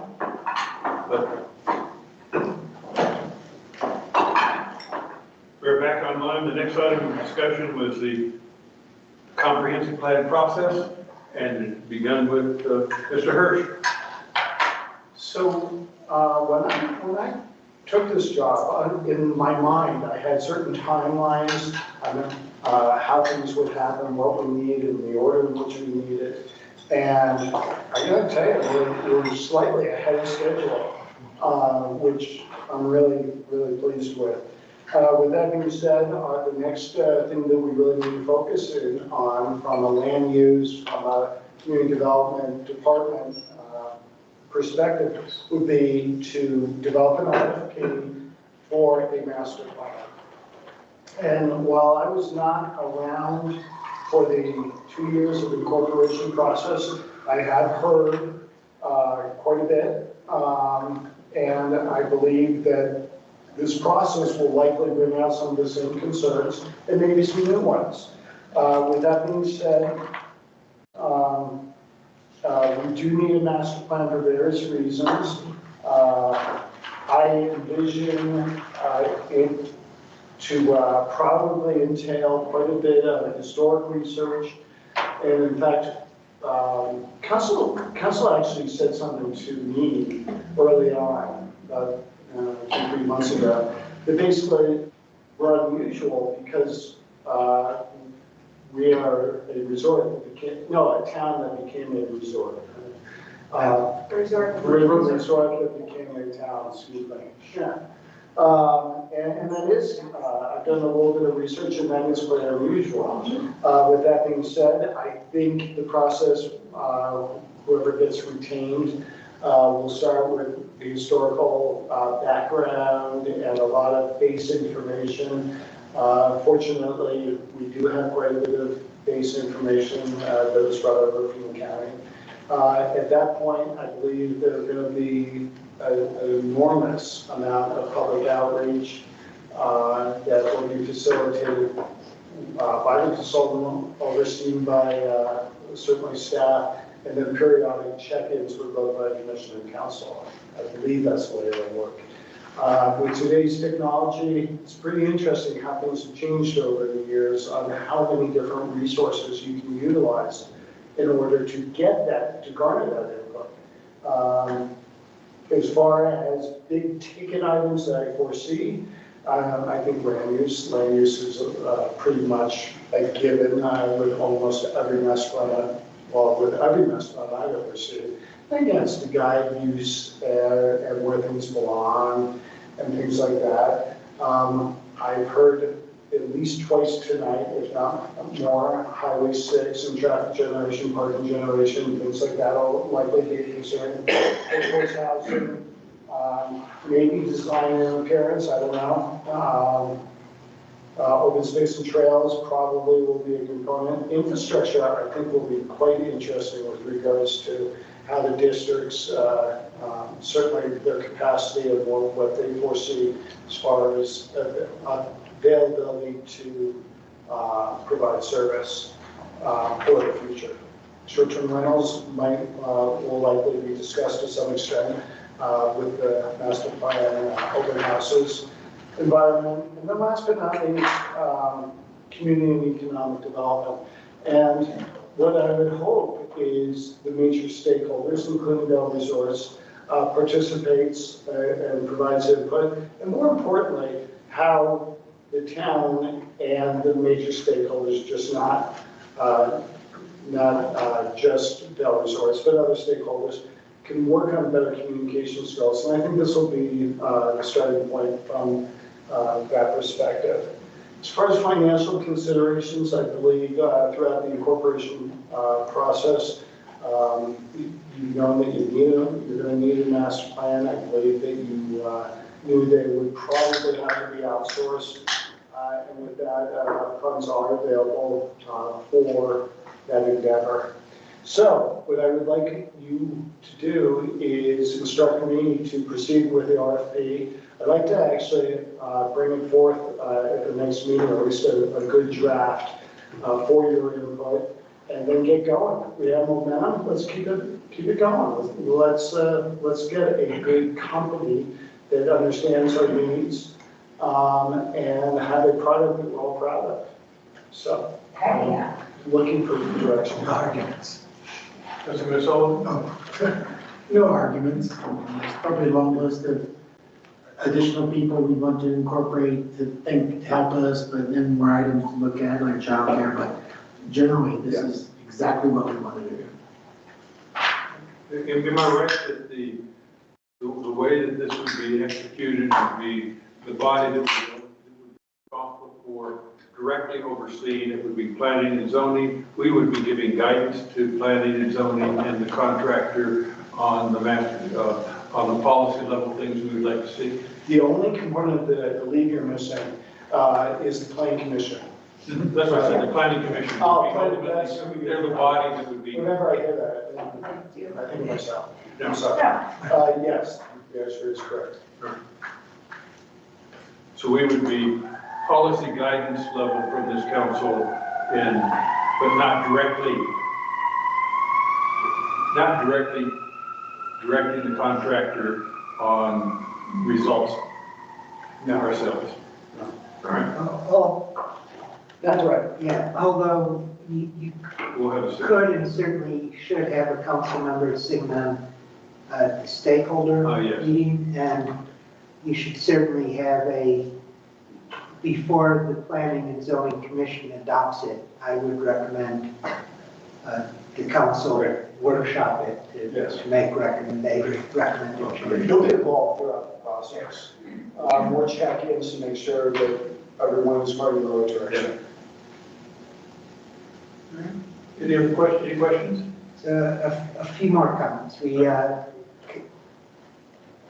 Mr. Hirsch and I anticipate this could cost up to $100,000 to get a study done. Half of that could be offset by a DOLA grant, which next council meeting will bring the RFP to you. Will also bring a motion to approve acquiring a DOLA grant. They're due this month, so we'll be working on the grant outline. I'll probably work with Councilmember Kerr, and we'll get this ready to go as soon as we get council approval. We'll fill in the last blank and move forward with it. The only other part that I would like to add is I foresee, and I don't know this for sure, but I foresee the third-party consultant maybe even retaining a special consultant related to traffic and the Highway 6, but that will be built into the Any other questions? Then the guidance, I assume the guidance is proceed? Move forward. Great. Next item. Nuisance ordinances. Okay, this is working our way towards adopting another thing that hopefully we'll have people who can enforce in the near future. So nuisance ordinances are a kind of funny thing. They really evolve as long as towns exist. I think my biggest kick is seeing Breckenridge actually considers it a nuisance to operate a scooter rental business in the town. So people identify problems and find a nuisance ordinance to be the catch-all at later dates. In this memo, I've outlined quite a few of the ones that are shared in common among the towns and the county, resort towns in the county. As I said, this will change. No matter what we adopt, it will change going down the line. And as our attorney pointed out earlier, you can stick things in different sections of the code as long as they're not contradictory. I've unfortunately run across codes that are contradictory, and that is just a nightmare for everyone involved. So we'll have to get a codification company sued so we can cross-reference everything. So most codes start out with language similar to, well, organizations do it two different ways. They identify nuisances in separate sections of the code under noise, traffic, parking, and don't necessarily have a nuisance code. Or some do it that way. Most adopt a nuisance code and then have different things in different sections as it comes up. Those towns that have adopted nuisance codes generally start with language like the town of Dillon did in defining the nuisance, and it's doing something or omitting to do something or allowing something that, and these are the biggies. It injures or endangers comfort, repose, health, or safety of others. That's a big reason to have nuisance codes because it allows towns, codes often allow towns to do abatement themselves of nuisances rather than waiting on the person, giving them a notice and letting them fix it. If it's a dangerous situation, we can step in and do it and back charge the cost to the person who caused it. Offense decency is offensive to the senses, obstructs streets, highways, drainage ditches, renders persons insecure in life or use of property, are essentially, and this is the whole basis of nuisance codes, interferes with comfortable enjoyment of life and property. That's why towns adopt it. Interestingly, I took out of Dillon's, their definition, they did include their J-reg provision as one of those. Thought that was a little specific for the overall definition. Generally, when you adopt a nuisance ordinance, you allow, like I said, you give notice, this is no good, and allow the person to correct it. You don't necessarily start issuing citations right away. Mow your yard, kill your weeds, tie up your dog, get rid of that dead horse. Every single town had a dead animal section in their nuisance codes. So as we adopt the code, we'll start out with language like that, and then most towns also start with an enumeration of nuisances, they call it. And that's a list of things that I have under general descriptions here. Noxious weeds or rank vegetation, not mowing your yard or allowing them to be taken over by thistles. Any condition which rubbish collection creates habitat for rodents. Although lately up in Summit County, apparently every single yard allows for a habitat of voles. And the golf courses apparently have all the gophers who are ever born. You have to identify dangerous buildings or structures. That's under your nuisance code. It's also usually under your planning and zoning code too, in ways. Noxious fumes, dense smoke, issues like that. Your neighbor puts in a coal burning stove that can be, and that happened to me, can be considered a nuisance. And, you know, just dead trees, dead rubbish, fire hazards, basically. Those are usually listed as what I call the enumeration of nuisances. And then... Is light pollution included in that? Because I feel like I recall some sort of regulation from the county that required outdoor lights to face down versus out on new construction and new installations. Is that part of the nuisance? That's in our building code, but I would highly recommend it. I didn't put it in the list we're going to go over, but light pollution very much should be. But in light pollution, you have to be careful because you have some legacy stuff out there, and like the codes that you're talking about normally go to the land use. Existing stuff is grandfathered until it's replaced. Mm-hmm. Well, I think that there's a distinction between a building code prescribing downward facing lighting. And say someone who has an omnidirectional fixture and they go from a 40 watt bulb to like a 300 watt equivalent LED light that's now like blinding in your bedroom. That's a nuisance versus like a best practice. Or even people to get their neighbors or ex-spouses or political rivals laser graffiti on their houses, issues like that. Oh. Cool. Yeah. No. 7 council members, all having. So I guess what I'd like to do now is kind of go over the other identified nuisances.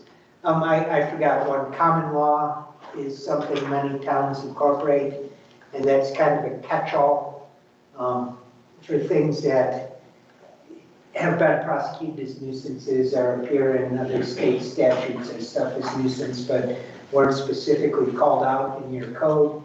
Things that basically everyone knows that's a nuisance. That's what the common law code will catch. And the nuisance codes generally try to identify those specific issues that the community is most concerned about. And I'd kind of like to go over that with you. Let me know if I've missed anything. Let me know if we should take it out. And noise is one of the top things listed in nuisances and in noise ordinances. If we are going to create our own separate noise ordinance, I don't necessarily think it needs to be included in the nuisance code. What would you think, Attorney? Well, I typically think of the nuisance codes as maybe a section of your municipal code. I think of nuisance codes being in chapter 7. And then you have separate sections that identify specific nuisances, and typically noise is included in that chapter 7 as a specific section that's a nuisance. Yeah. Under noise, one of the questions could be the definition of quiet hours. Do we want to have what the county has, which is 11 p.m., or do we want quiet hours to, say, go to 10 p.m.? Well, that's weddings as well. It would be everything. It's everything. If they're outside. If they're outside. My weddings, come on. I would say 11, but. But that's the question. I like having quiet hours. Yeah, are you trying to pin them today or? No, I'm just Put it on the list. getting a sense. Each place has their own, but in the noise code, often there will be a distinction based on quiet hours that at property boundary, X many dB in this time frame and Y many dB in this time frame.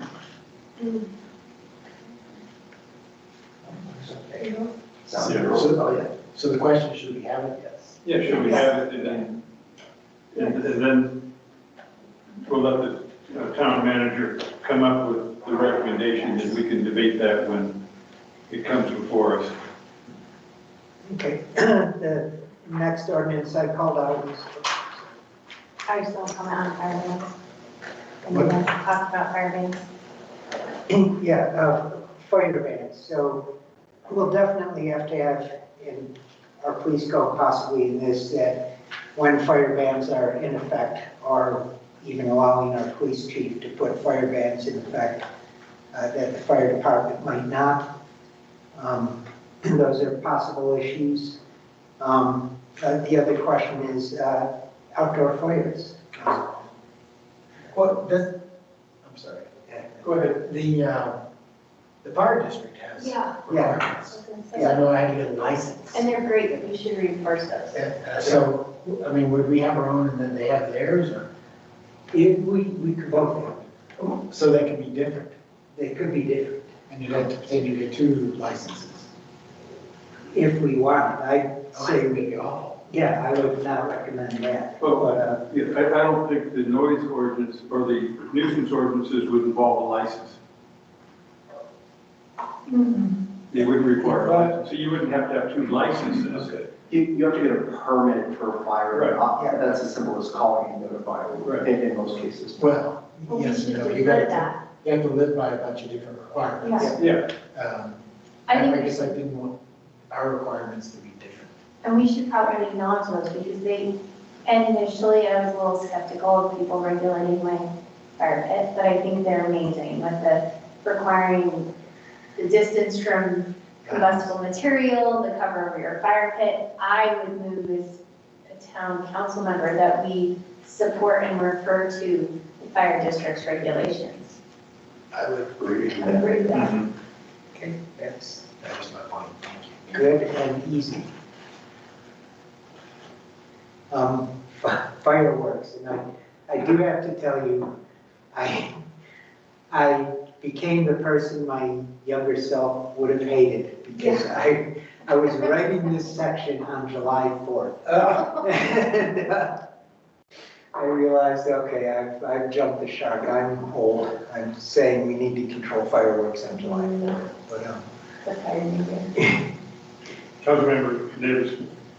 Given that I spent most of last weekend dealing with people shooting off fireworks on the other side of the Snake River and my owners calling the police, I would like to make sure that this is a very strict code because we are in a wildfire zone and one little spark. And at the KOA meeting we did, and I asked the sheriff to describe what the county, or what I actually think it's state law, and that is that if it leaves the ground, it's a firework and it's not allowed. If we can, would recommend we go stronger, no fireworks. I'm sorry, I've got 10 buildings, and we had fireworks going off all night over 4th of July, and some of those are, and if they go up, I just hope the person that is lighting the fireworks has $60 million to replace the buildings. Could that be a short-term rental regulation consideration as well? It'd be a homeowner review. But do we have what I'm referring to is within the short-term rental regulations, there was whatever that. The good neighbor. The good neighbor policy notifying renters that fireworks are not permitted. I think it could be included in that, but I think it's part of the nuisance code. I would point out, just as a general thing on fireworks, that people didn't have any fireworks in Walter City. We had none in this whole county, and we used to have a great tradition of fireworks and doing them safely over Keystone Lake. Dylan would put a pontoon boat out in the middle of the lake. Bristol would shoot out over the lake. Nobody had any fireworks. All 5 counties surrounding us all had fireworks, all of them in multiple towns. But that's a county issue. Yeah, well, But what I'm pointing out is that people will make their own fun if there's none for them to go to. Just the notion. I hear what you're saying, but I had a lot of really concerned people and disturbed renters.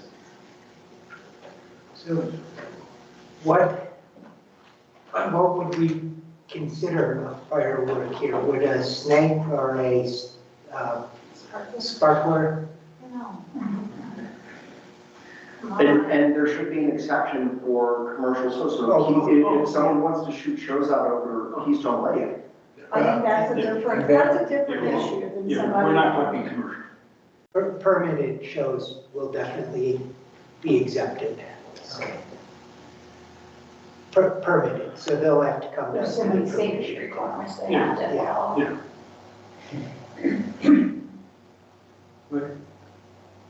So what is the fireworks?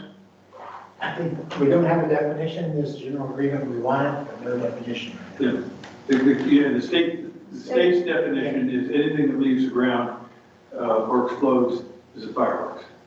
And I would suggest that strings of black cats after your quiet hour cutoff are probably going to be noise violation already covered for that. But they should be banned anyway. Because again, black, you're talking about black cats are little firecrackers, right? Yeah. Right, they don't leave the ground.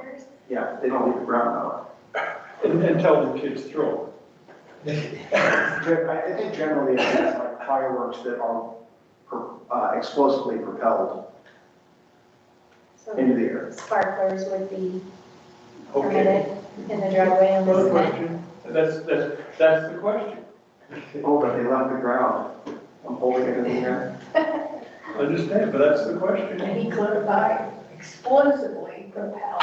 That's not, if that's the sheriff's. Well, but the question is, sparklers clearly don't fall under the state ban.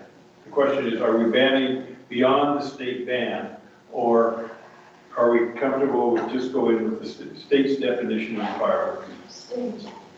Seems like the state is the way to go, and that it sounds like the problem that we're facing, tell me if I'm wrong, is people simply not abiding by existing rules. I don't have to think some of those violations were noise related.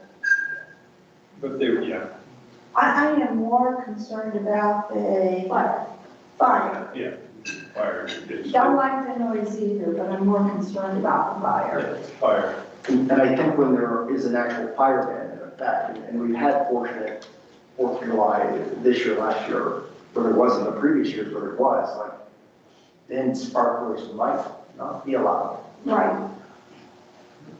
And the fire chief would let us know. Right, and that's the experts in fire safety will make those determinations. The Forest Correct. Service One of the departments. distinctions is if it's propels off the ground, you don't know where it's going to land. If you're holding a sparkler in the driveway, you don't know where those sparklers. Sparklers are not banned by the state. Well, Gretchen, what's your view, I mean, I hear consensus except for Yeah. potential view, what's your view on this? My view on this is it's damn hard to get insurance for any HOA. And we want to, that's something we need to keep in mind. But I mean, go with the state definition or banning all fireworks? And HOAs can have additional policies, can they not?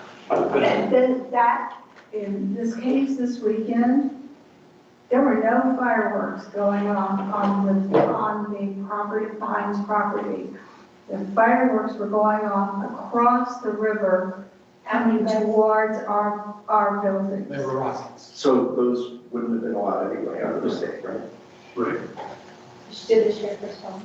Yes, and actually, I had an owner call in, because I wasn't seeing it. I had an owner call him, or call 911. On Friday night, I spoke to him on Saturday, and he said absolutely he wanted to hear. Okay. Councilmember Kerr? Well, I was just going to ask if, my question was going to be whether it was enforced. And if you're saying yes, then I think that's the issue. Make sure we have ordinances, nuisance ordinances that can be enforced and that we educate folks about them. So I'd like your recommendation about STR codes. It goes Really, everybody needs them. beyond SDR. Oh, wait. But that's Way just beyond a SDR. step. That's a huge point of information for people coming in and Yeah. forth. Absolutely, assuming, Because people who rent your property, no offense, are much less likely to be respectful or considered fire danger Yeah. than an owner, because like Yeah. this, we live in a tinderbox. Yeah, I just didn't want to make a distinction that we're going to enforce it against SDR people, but homeowners have a different standard. No, It's a flat ban. But it goes back to the question, I'm still trying to help the town manager out a little bit. The question is, what are we asking to be banned? Are we asking what the state determines is a fireworks that is banned, or are we going beyond? I like the way the sheriff defined, or it wasn't the sheriff, It was the sheriff. yeah, 99 News defined it as if you bought it in Wyoming, it's it's illegal. probably illegal. I'm sure that'll fit in our ordinance well. So, I think the fireworks should be the same as the county and the state. Yeah. Correct. Yeah. That's what I mean. say, all right, here's your guidance.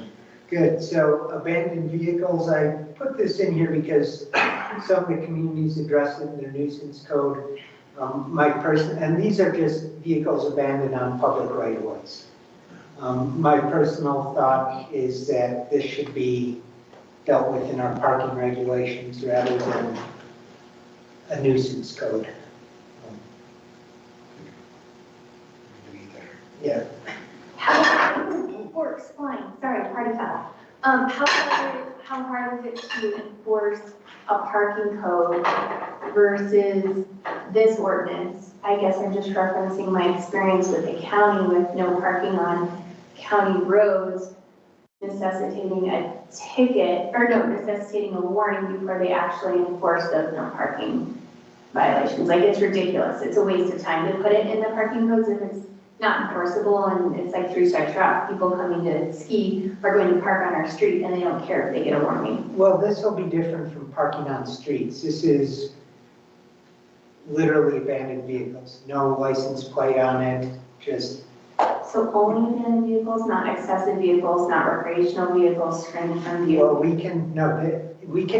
this discussion is to see that. Do we want? Well, what would be excessive vehicles?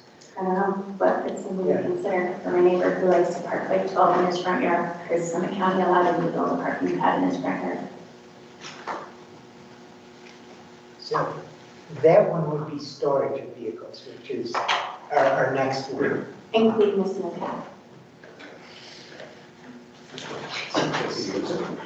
No, he just uses it as a good decoration. Yeah, there's a house down the street from me that has 2 trailers, a trailer, a snowmobile, and a snowcat. Yeah. So let me back up. Are we in agreement that abandoned vehicles on public right-of-ways, if they're in a public right-of-way, that would imply they're on a roadway, which would already be hit by the parking, the parking model code as well. Correct. But would it hurt to have it here as well? It wouldn't hurt as long as we made sure that our rules were consistent. I appreciate it. Yeah. So can I just say one thing as that comment? So typically your model traffic code is going to be enforced by law enforcement. And then your nuisance regulations typically are enforced by a code enforcement officer. So I would recommend not having duplicate provisions, because then there becomes, could be a fight as to, well, no, you do this, and the other person, law enforcement says to code officer, no, you do this. It just, I think, to create bright lines as to responsibilities. So traffic code or mock traffic code or nuisance? I'd recommend traffic code. Correct. When you're having someone's vehicle towed, whether they have a license plate or not on it, it's generally law enforcement. Yeah. And then next section I brought forth was storage of vehicles. And this is really storage on private property.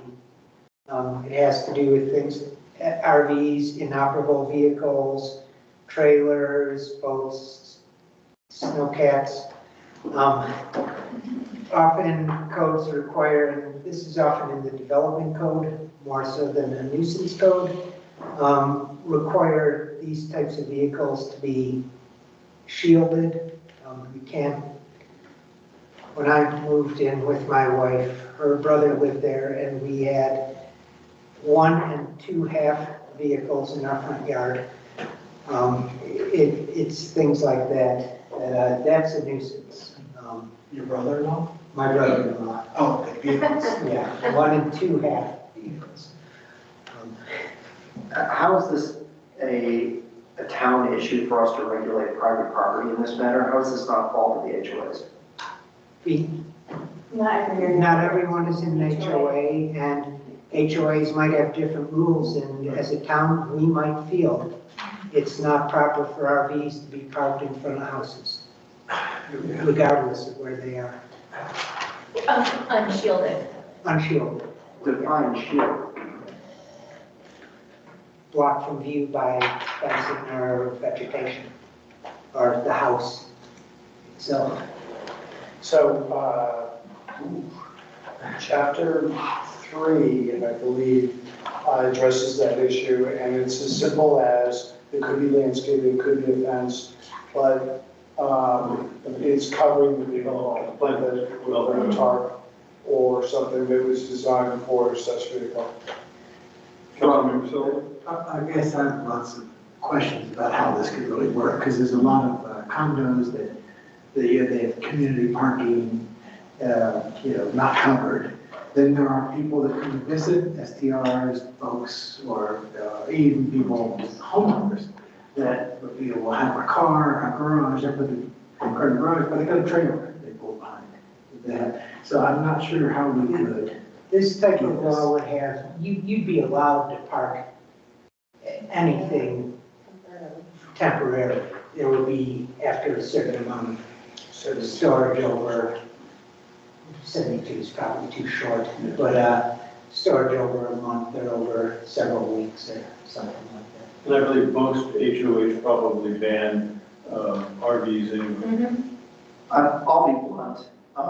People buy into HOAs because they want these type of rules. People very, very specifically buy neighborhoods that don't have HOAs because they don't want that. I live on an HOA street. The neighborhood next to me is not. Those folks would be very unenamored with this plan, I imagine, even though I'm not sure would apply to anything that they specifically have. But if we start telling people what they can do on their private property, I'm not sure that's why we incorporated it. Councilmember Kerr? I'd like to continue along that same line and ask the question, would this grandfather in conditions that are already existing, or would we be going after people? We'd be going after people. This is why we're workshopping this. If, is this something you as a council feel that the town would like to see? I understand where Aaron's coming from because I believe in life, liberty, and freedom. However, there are extenuating circumstances where you get somebody who's very difficult to live next to, who compromises the character and the quality of your neighborhood. They have a pontoon boat, they have a snowcat, they have multiple trailers parked in their front yard, and with the opportunity to also park an RV there. And it might be adjoining an HOA that has very specific regulations with neighbors who are intimidated to go next door and say, hey, this is a nuisance, it's ugly, it's compromising, and we have no power because of how the county divided the properties. And so I think in cases of extenuating circumstances that are actual eyesores and excessive, we need to figure out where that line is. Not saying a person can't have their RV beside their house. I lived in Greenwood Village and had a trailer of snowmobiles, which I'm sure offended the polite community that we moved into, but we did our best to keep it behind vegetation and not make it obnoxious right in the front of our property to offend other people's views or quality of life. I think that's a good point. I'm trying to find some distinction between what's truly egregious and we live in a mountain town, and like people have stuff. I mean, I've got a pop-up camper, and I put a tarp over it would be any prettier. And so what's the rules going to say about that? Do I have to move that camper? I mean, I'm in an HOA, and if the HOA wanted to regulate it, then that would be between me and the HOA. But if the HOA doesn't want to regulate it, the town comes in and says that's not allowed. That would be what we don't want to run into. So I would say we have to set a fairly high bar for what's egregious. Is this still a working session? Yeah. Yeah, People come in. come on in. We'll start 15 minutes. Very exciting. Can I make a suggestion? Yes. Let's punt this and let the town manager come up with some draft language. The good news is it's a relatively compact area, and we can see if that draft language addresses the concerns. Okay? We're punting to you. We're punting to the manager. All right. Next. Noxious fumes or smokes. This is a common one. It's not intended the way written. These are not like if you have a fire, smoke from your fire gun. It's more like you have barrels of some horrendous chemical in your garage that the smell is progressing beyond your property lines. This can be a life safety and health issue.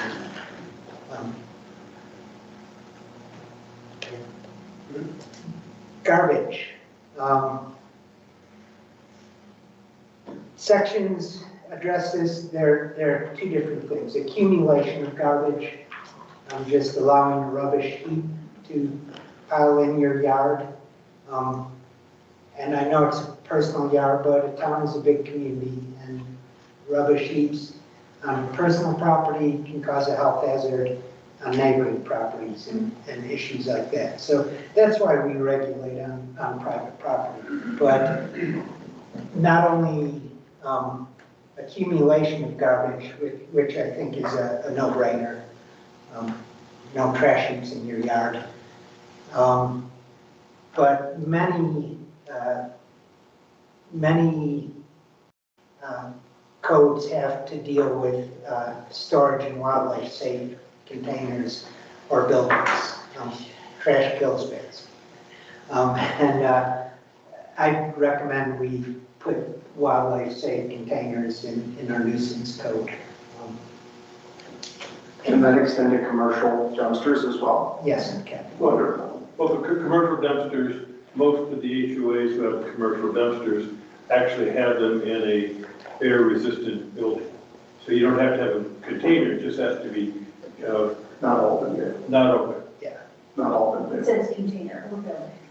I support the bear-proof garbage cans, but I also have a question about how refuse is defined and whether it's like traditional garbage that you produce or natural garbage that you have from, cutting down trees or bushes. The garbage specific, earlier we talked about one of the basic enumerations is a bunch of deadfall on your property or things like that. It's going to be in the code. Is going to be in the code. Okay, and how long it can be there? And how long it can be there. Because you have to have time to, and all nuisance codes give people time to abate unless it's an actual life or health safety emergency. So if someone has a bunch of wood piled up beside their house, not piled up, stacked, piled up, not stacked up, not firewood, something like that. First thing the code enforcement officer would do would give them a notice of violation. You have X number of days to clean this up, or the town will have to take steps and charge you for that. Councilmember Sullivan.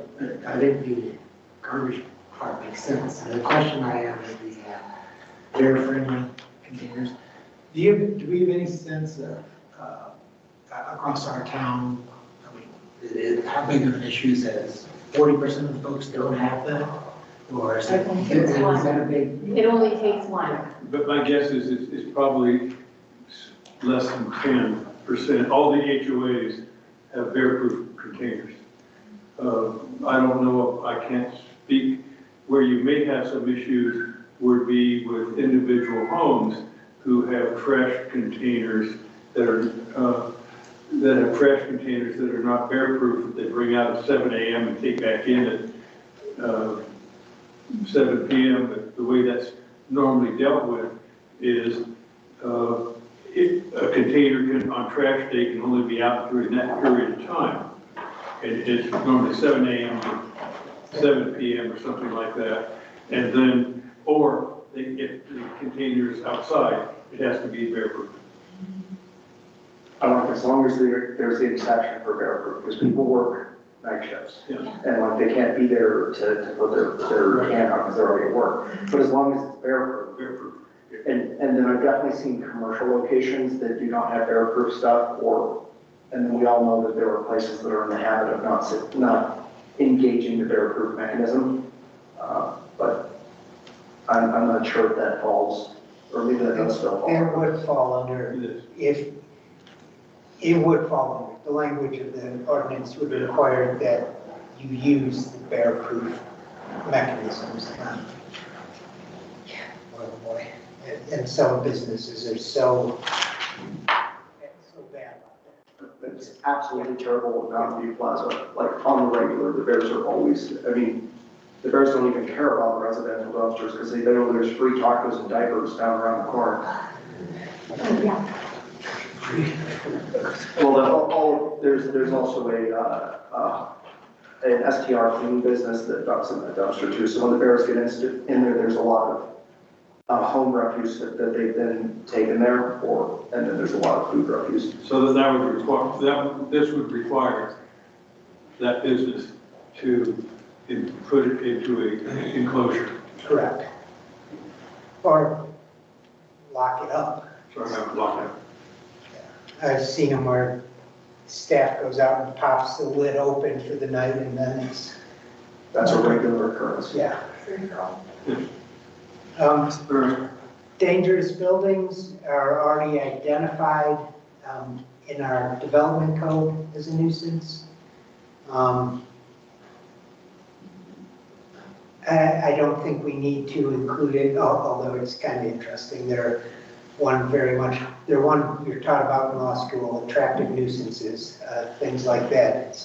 They're specifically called a nuisance, but I don't think we need to necessarily include them in the nuisance code unless we feel differently, because they are called out in our development code, like a pool. Pools and attractive nuisance are a building that's falling down. And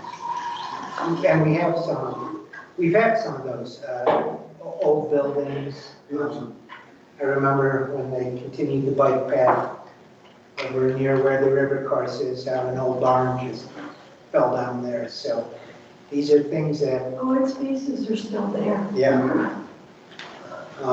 But we do address it. And I don't necessarily feel it should be, we need to put it in the nuisance code. However, if you feel differently, that's not a problem. Animals. Where was I this week that I found out they allow backyard chickens? I can't remember, but this could be a large section of the code, and I need some feedback. Actually, I know a dog bit someone in Keystone today, or this week. I was playing golf with her husband when she was on her way to the emergency room. Dangerous animals can be defined in the nuisance code. Could also be control of animals. Control of animals on leash, or voice control. Barking is what you can No. Oh, under control of the owner. Yeah, But would yeah. barking also be an issue? Is this where we cover barking, excessive Um, barking? Yeah. Yep, The entire day?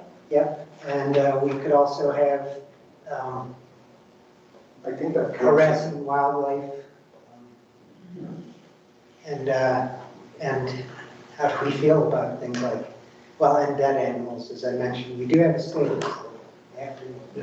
but how do we feel about backyard chickens or goats or things like that? It's uncomfortable to comment on this because I don't think there are any single-family residents represented, but I would hope this would be controlled by our HOA policies, but it would also be nice to have this provision that maybe there are places it makes sense, but I can't think of any off the top of my head. Councilmember Cormack. I think a lot of that gets, I'm not aware of anyone who keeps chickens, and I think there's very few homes that are regulated, or single-family homes that are not regulated by HOAs, but part of it would be covered by the noxious smells, chicken coops that can be very smelly, and that wouldn't necessarily ban a chicken coop, but it would require really meticulous care. And then noise from them, but if the owner's smart enough not to have roosters, then they don't. You know, I'm aware of a chicken coop in a single-family home neighborhood in the Cove that no one noticed for months, and then it got noticed and taken care of by the HOA. But the reason they didn't get noticed is they cleaned it meticulously and they had no roosters. So But I've certainly heard of plenty of complaints out from some coops in Montezuma where they did have roosters, and well, if you've lived around roosters or visited Hawaii or lived in the country, you know what that means. So, That wasn't helpful, sorry. or what guidance do we want to give to the manager? Proceed and give us something to look at. Okay, got it. I'm trying to move us on. We're due in about 4 minutes. Okay. And if we don't get something, Yeah. we can come back. Camping on private property. Setting up of, living in an RV or living in a pop-up camper on private property. Councilmember Kerr. Might this be something that we deal with, much as Councilmember Sullivan talked about, somebody parking an RV for a short term as a visitor? Because sometimes, you'll have visitors who come in an RV and they tend to stay temporarily. Is that an option? To put time limits on us?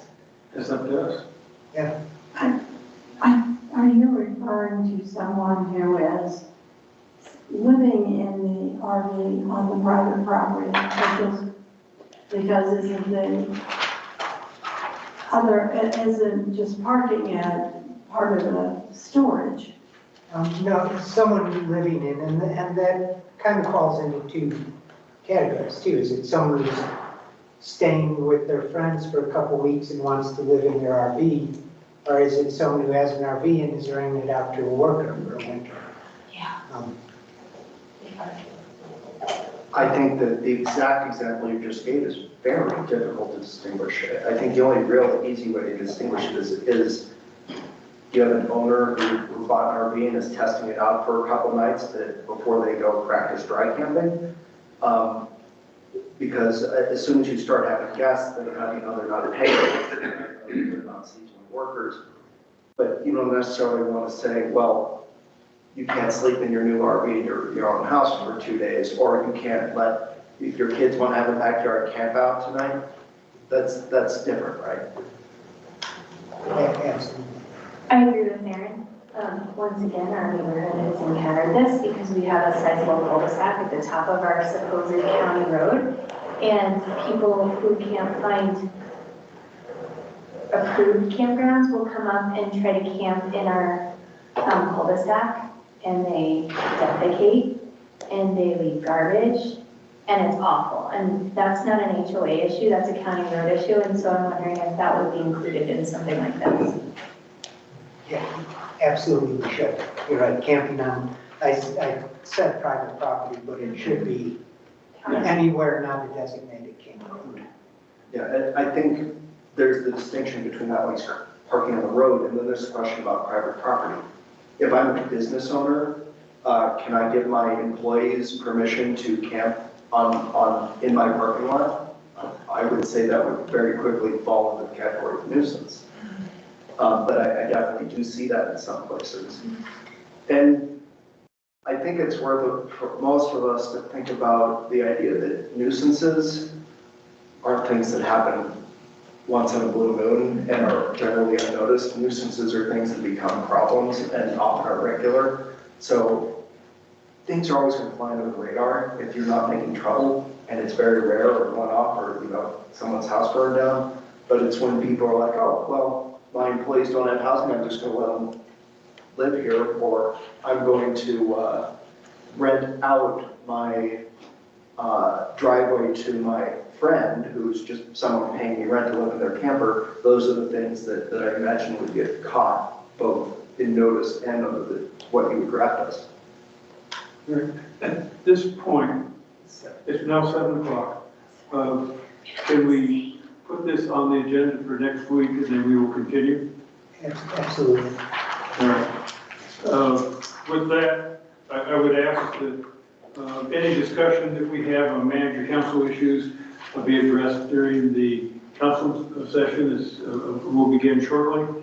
And do I have any objections to adjourn? Hearing no objections to adjourn, the meeting is adjourned, and the council meeting will start in 4 minutes.